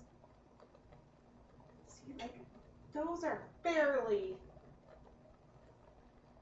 Ooh, that's a cool one. A lot of these are fun. Ooh, I like that one. But yeah, I think that I have pulled some color combinations today. And if I've missed any questions, please feel free to ask again because I'm not scrolling too far back up in the chat. But I'm really enjoying like not picking the colors myself in a very weird way.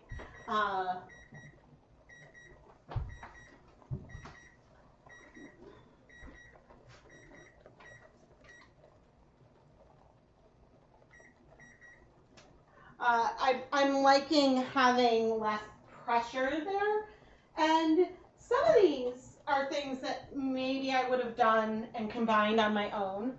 Others I wouldn't necessarily have done that, and so that is fun.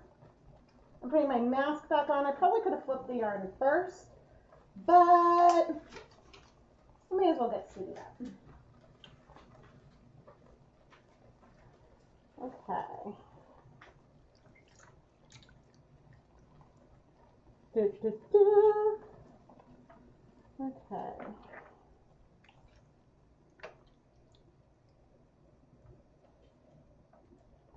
Yeah, and different skeins get scrunched up different amounts. And it's all good. But the thing I do try to do when I flip is expose, especially the first flip, expose as much area that doesn't have color as possible. And you know what I didn't do, but maybe I'll do the next time? I didn't cover it. Next time I'll cover it again. We'll start with the forest green this time. covering it is then more boring to like watch. Oh, it's a little heavy. It's a little boring to watch just because you can't see it as it's processing.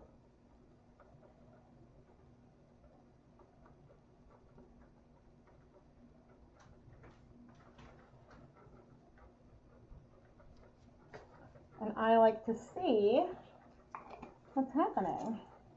Thank you so much. We've already responded to that, but anyway. Okay, need to dry my hands. I talked about this before, but I always like to make sure that my fingertips are as dry as possible when I'm going into these containers because I do not want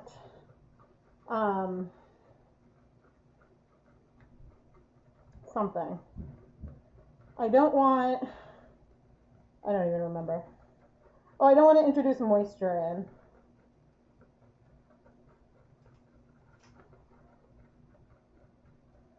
Okay, rather than lines, I did a little bit sort of all over.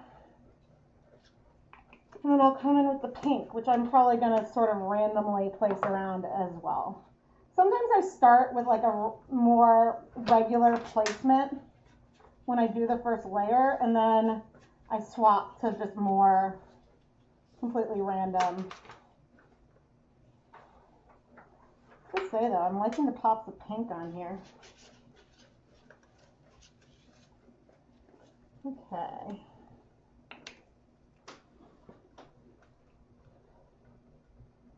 Where do you want to be?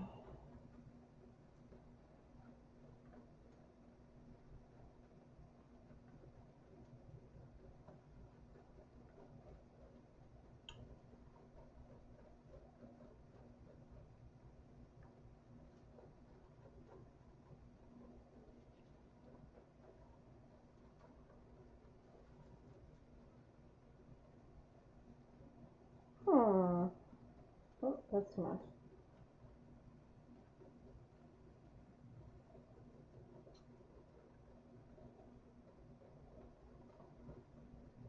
Okay.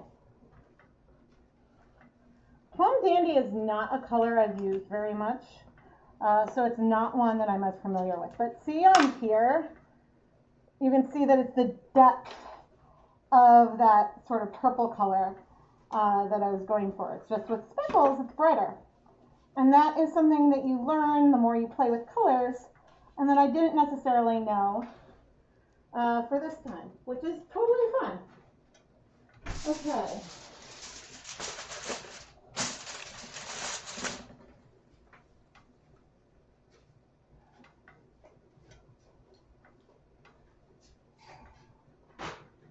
All right. I am going to, I think I can twist these guys now.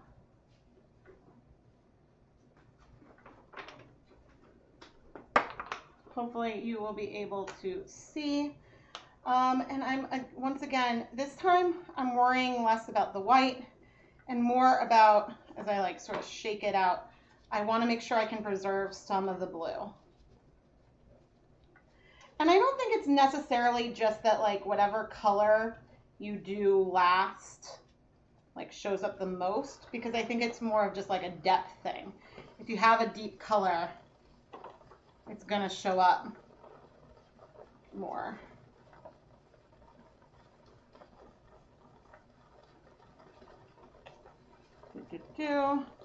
And yep, I see lots of white. That is good. That is good. Can move the zip tie if I'd like. All right. And so we're going for a heavier brown with the next one.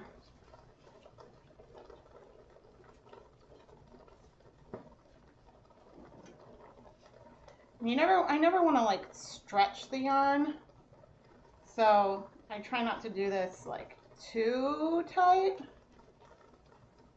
but we are going to cover up with another brown. And here we go.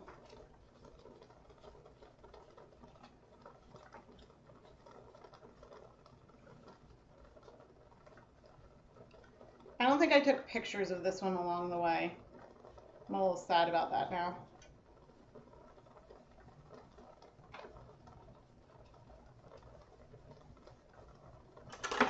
Okay, I will maybe take a picture of it right now. If I have my phone.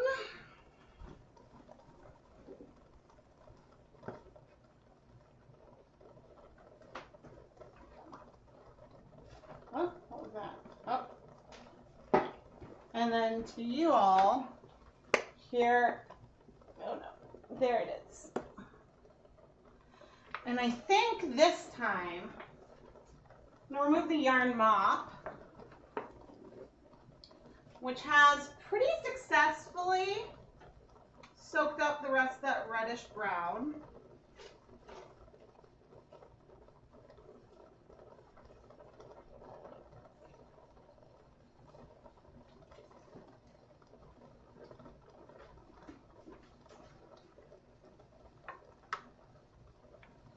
Oh, you can't see it where I've put it. Okay.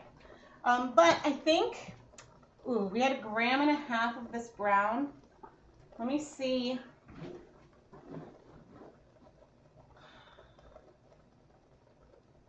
Yeah, the last brown's supposed to be pretty dark. I'm going to add all of it.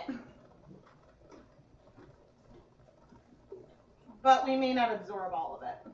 And I'm going to rinse out the cup.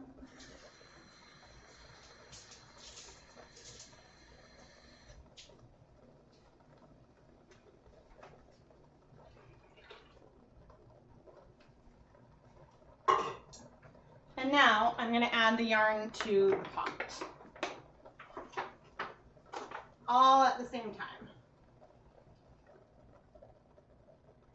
And I guess it's okay that it's off camera because the yarn's sunk in and you can't see it at all. You can't see it at all. And there is 1 minute left on the timer. Twisted skates are pretty. It reminds you of watercolor painting. Yeah. Oh, of a specific watercolor painting. But yeah, it does feel like watercolor painting.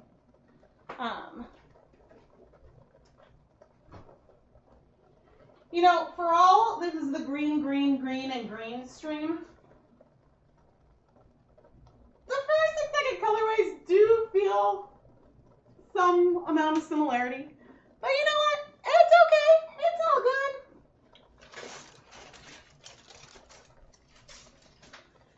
It's all good.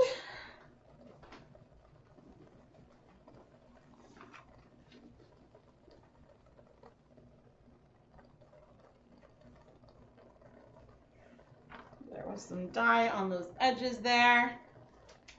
And the timer is about to go off. This is why I uncovered it already. I'm going to reduce the heat. It's a very green stream for sure. Like all of the greens. Okay.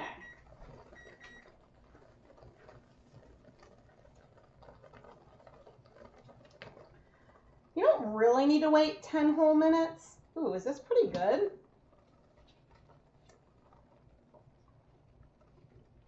This is almost like really, really good already, which is always a nice feeling. The sock yarn definitely probably needs some more. The thing I love about speckling DK, okay, this one needs more too. One thing I love about speckling DK weight yarn is just how quickly, because there's fewer strands, it goes pretty fast. Which is not that it's all about speed or anything even remotely like that, but I like when I don't have to flip the yarn a million times. That's one perk of countertop speckles. But man, see, it was fun drawing things as we went versus doing all of the drawing at the beginning. But the thing, if I had drawn them at the beginning, then I would have known, okay, the speckles, we should move up the list.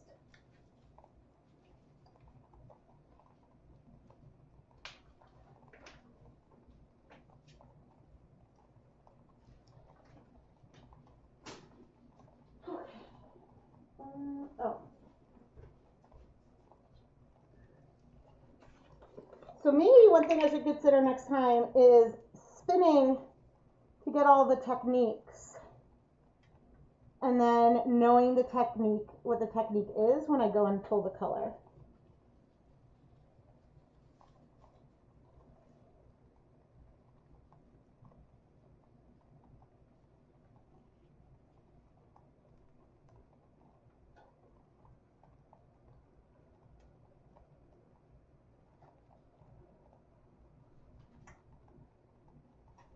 We will need to do one more at least flip with this. Do you understand what I mean? Like, it could just be helpful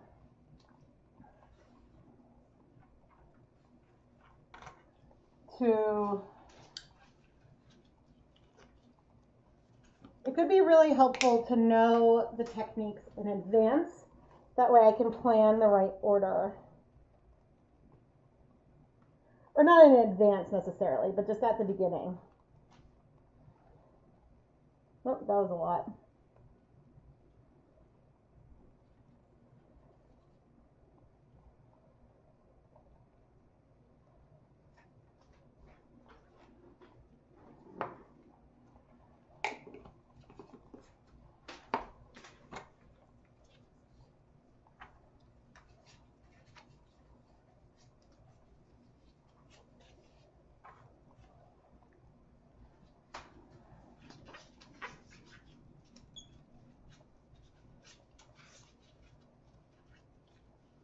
Or I can face the wheel for like countertop techniques and then re-spit or then re-change the wheel for things that would be like in the kettle later. I don't know.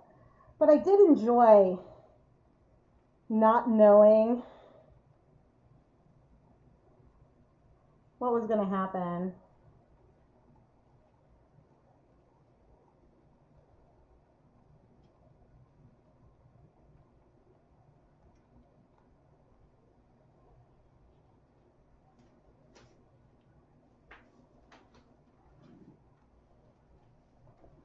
Okay.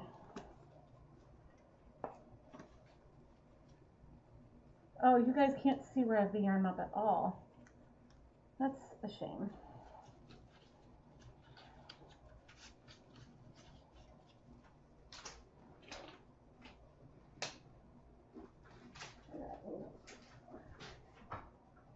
Okay.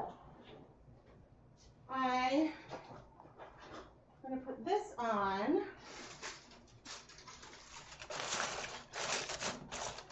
Steam for 10 minutes. I'm checking in on our twisted skeins.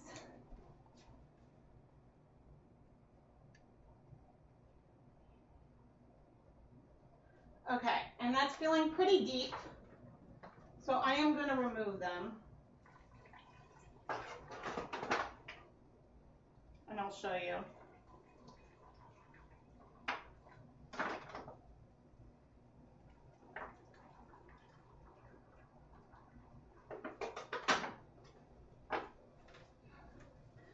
They are quite dark, which is what we wanted, which is a good thing. It's a good thing that they're that dark.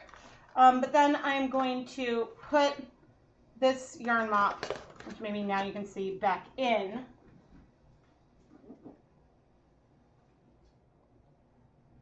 Yeah, there's a lot of color left. To do that, and while we're waiting, I'm gonna go steam set this guy for like a little bit too. And so I will probably steam set the twisted skeins at the very end of the stream. I'm gonna let them like cool off for a little bit before I do anything. What did I need to do? Oh.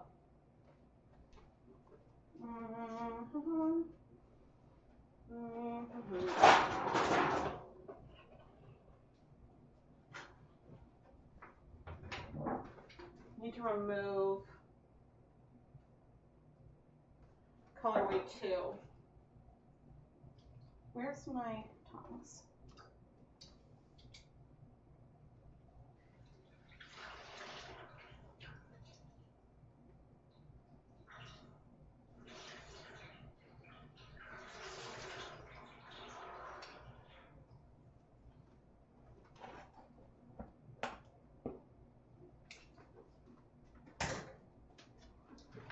All right, here's Colorway 2.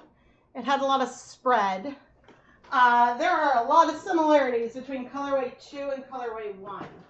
Colorway 1 has a lot more yellow and like brown to it. Colorway 2 is a lot more blue overall, which really is not surprising. None of that is a surprise.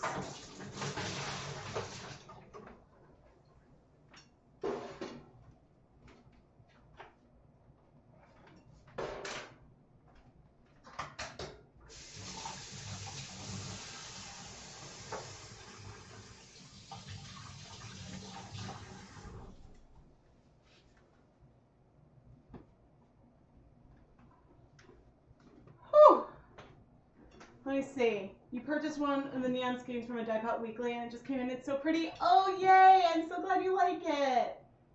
Thank you. The green stream. Yeah, so I think that maybe, yeah. So let's see. Ideas for next time. This like went through a lot. Ideas for next time.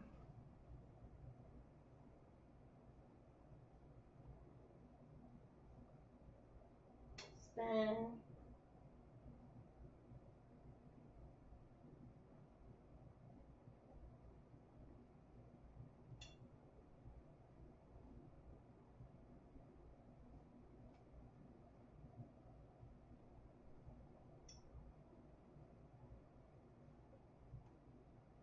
Right, because I would have then, before setting up the hot plate, done yarn mop, which we did. I would do speckles then. I probably would have done countertop speckles followed by steaming, and then cleaned up and reset. But having the hot plate then sort of limited what I could do. 1, 2, pull, twists.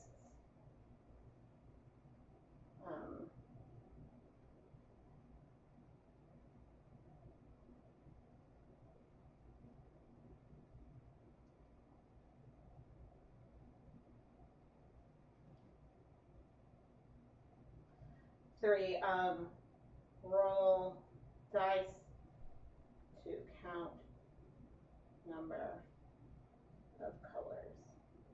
Not the number of colors, like press, refresh 8 times, etc.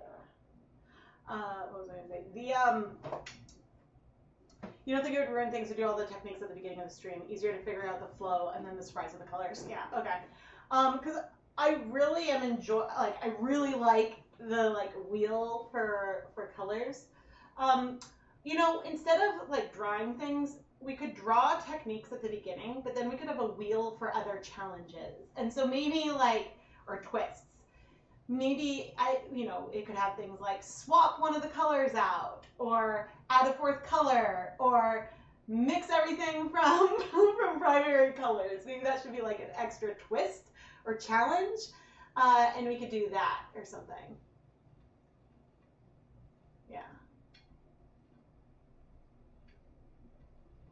Yeah, so sometimes, I like having the dice is fun, because when I was doing Wilton icing colors, I would do an equal proportion of the 2 colors. But then when I started using dye drops, I'm like, okay, we're going to do a random, rather than doing an equal mix of the 2 colors, we will randomize the proportion. And so that was a lot of fun.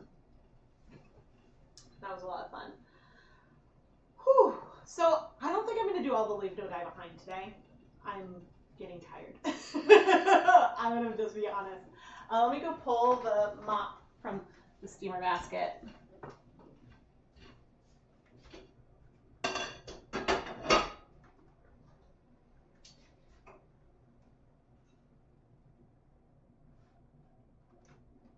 I'm liking this mop a lot, though.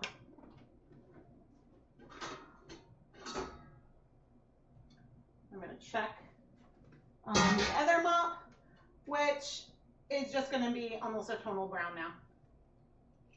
Wow, you really, really can't see much of what was there before. It's a beautiful brown. It's just very, very brown.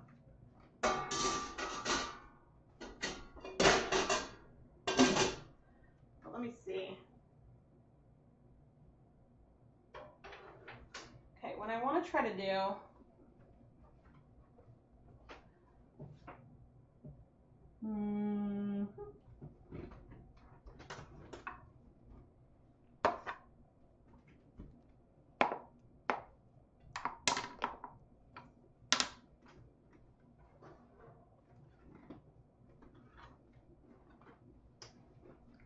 hopefully not, okay.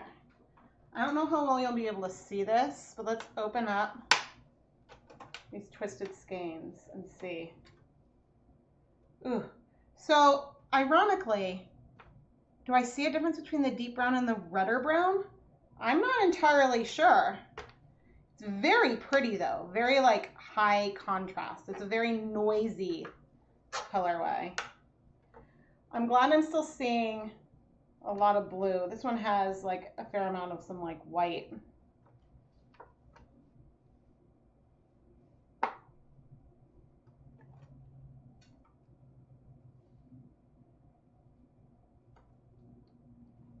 It's pretty though. I don't think, yeah, it's dripping everywhere. I don't want to drip everywhere. That's very fun. I like this color combination. The two browns, they look like, because you get different depths of shade of things, it looks like depths of shade of the same thing.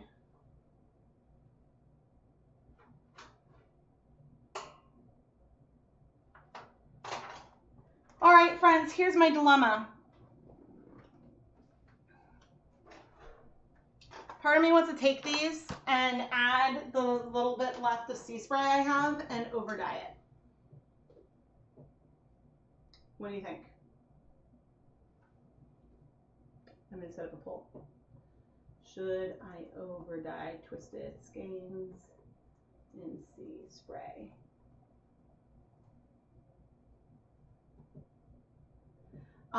Because, oh, no, I didn't want to add an option. No, I want to delete that option. Ask my community. Because I think that that would reduce some of the contrast with the white, and I think that I would like that a little more.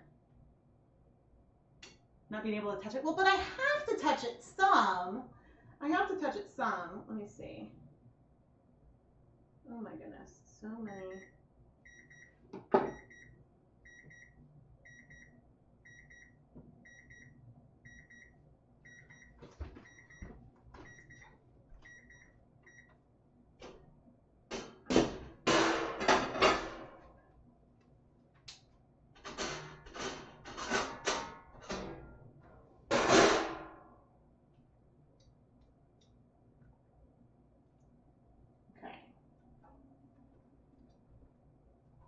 Seeing a lot of yeses, and so that's where what I'm leaning towards. That brown is so pretty. All right, I'm ending the poll now, and I'm gonna take the rest of that sea spray. I was like, I want to see more of the blue. The brown is beautiful.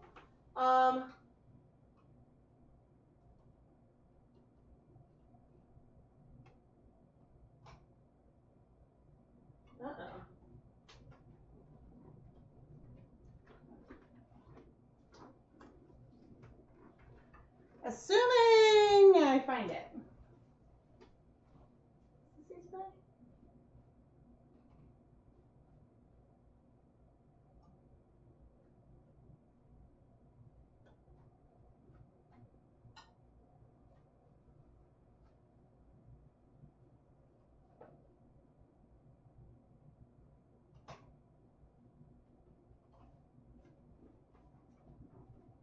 Okay, I found the sea spray. It's just, the liquid in there is looking so like blue right now. I wasn't sure at first that was the sea spray. But I'm gonna add that in.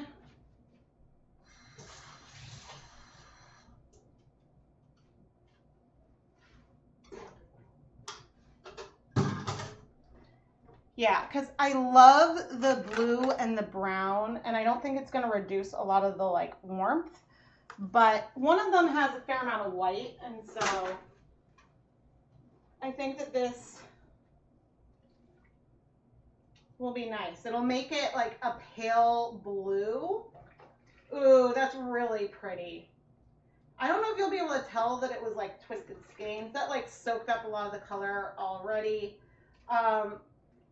I'm happy. I think that that's a positive change. And set a timer for 30 minutes for that. I'm gonna put the mop that had been kettle drying into the steamer basket. Okay, and we will do what may be the last round of speckles.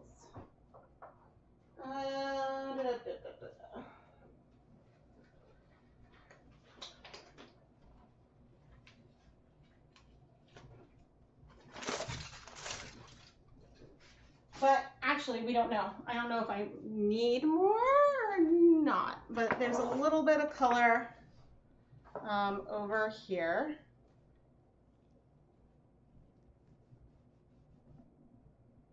Gonna wipe that up. All right, let's see how we're doing. Really good. Really, really good. I mean, that one might be okay. How are you doing? Also really good. There's lighter areas, but that's not bad. It won't hurt it to get a tiny bit more. And then you seem pretty okay. Now one of these bases, I think this is one of the ones with Filatura de Crosa in it, is like unbelievable with speckled because of the way it like twists up and like becomes so round once it's done. It's awesome.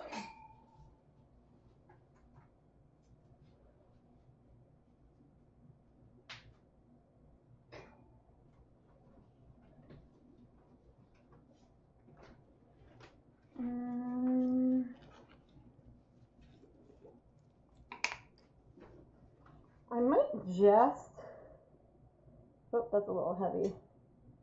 Oh well.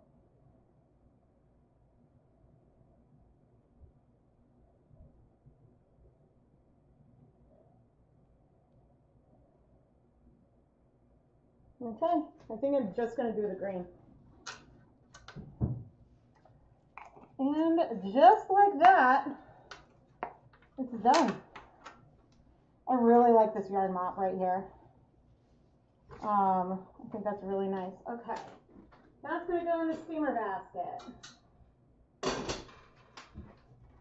This is gonna go in the sink with this.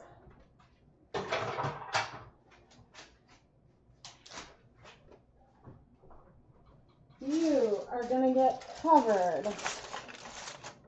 Whew. You are gonna go over here, and I'm gonna come sit down in a moment.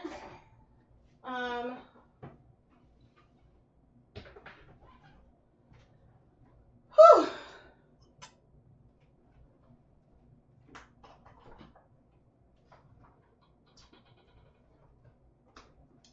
Let's see. These are gonna go away. And I want to do a wipe down of the counter real quick.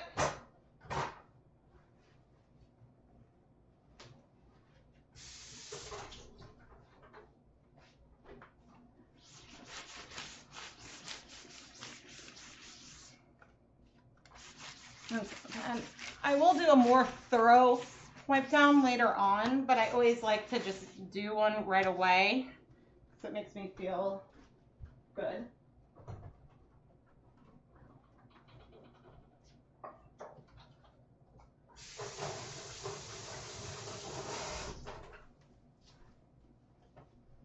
Yeah, this was a very green heavy random draw. But I can bring over Colorways 1 and 2 so you can see.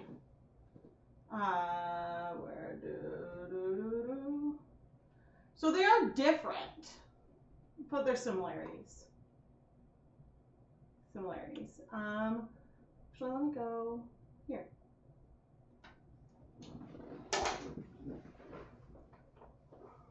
Well, this was very, very fun. Super, super fun. I really, really appreciate you all joining in. And in theory, I mean, 4 is probably the way that makes the most sense with the number to do, because then if something comes up, I would be able to take care of it. But this was really, really fun.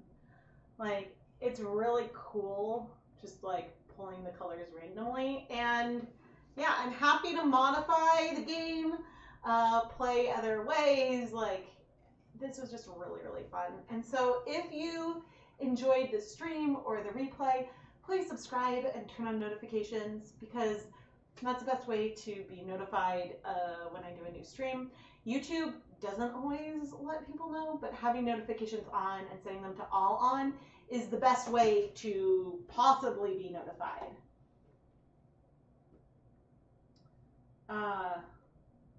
And actually, it's like, and yeah, my brain. This was really fun. I do think there's like one more thing that I kind of want to do. I kind of want to spin the wheel a few more times, just because I'm curious. I'm gonna leave the speckles there. I'm just gonna spin it 3 more times because I'm curious if okay. I'm like, I want to know. Not that this is saying what would happen. Sandbag. I just want to know if Gorgon has showed up. Not that it's, I mean, like, I think it makes it random at the time. So, okay, cool. I just wanted to know. Oh, I'm so glad. Like, this is fun, and like, this is something that, like, when everything shut down in 2020, like, I had wanted to do another one of these again, and things just got hard. Streaming got hard. But gosh, with a 6.5-year-old, he's been, I mean, I don't love that my kid's been watching TV for 4 hours, but he's homesick, so that's not that bad. But it's just exciting to do something like this again and play a game. And we could do, like, I don't have to do one as long. I don't have to pre-sell slots. But the nice thing, and thank you to everyone who bought yarn from the stream already, is that it makes it easier for, I don't know, it helps support everything, and makes me less nervous about like dyeing so many colorways in one stream, just because of, like, I don't know, I still even though I have a lot of yarn and I can dye a lot of yarn, I'm still very conscious about like making sure I have plenty of materials for like all the videos I need to film and things like that. So I think a lot about that. You like the creativity of this. You wish you could find a way to incorporate this into something.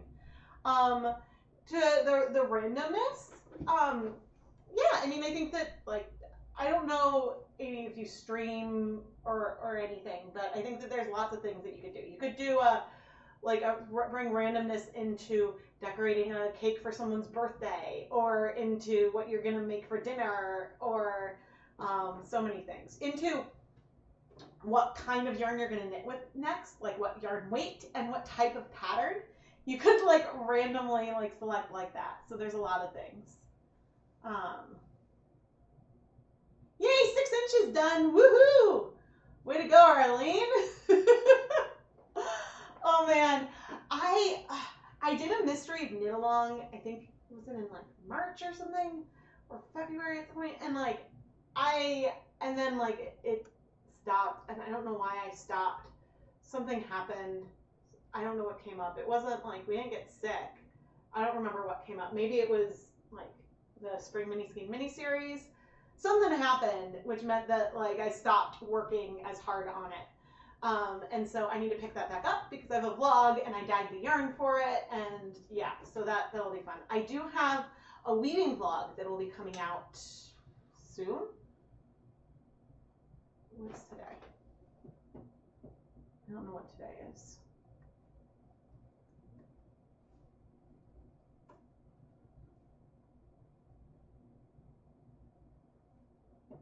I'm like realizing, so today is Thursday, right? Tomorrow is Friday. Okay, that is ready. It's like making sure the video is actually scheduled.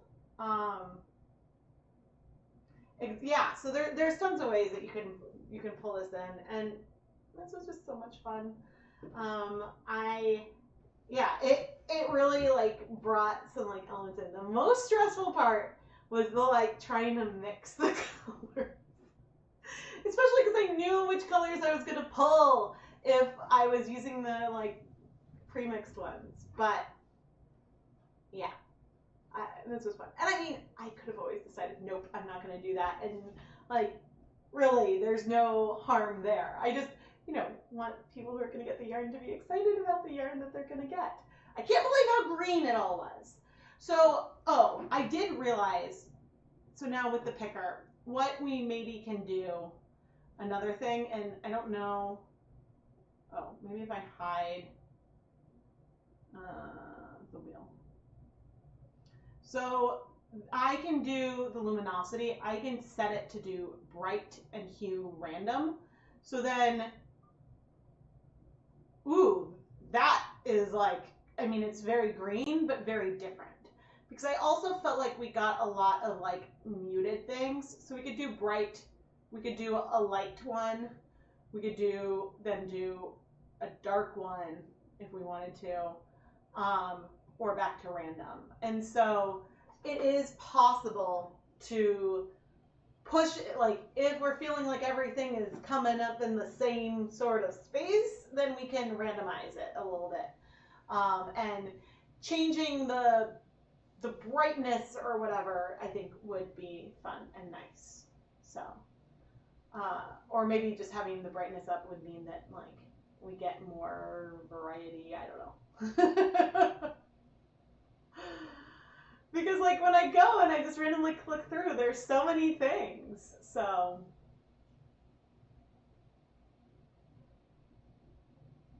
yeah, I really enjoyed this too. But all right, I think I am going to sign off. Do I have a link for the wheel? Yes, I do. Let me find it. Nope, that's Dharma. Nope, wheel picker. Pickerwheel.com. Which of course it just crashed. Okay. I love that it remembered it. I really like this one because you can, I like that you can remove things from the list or add it back in. That's really handy. And that there's the option to just like automatically remove it once it was picked.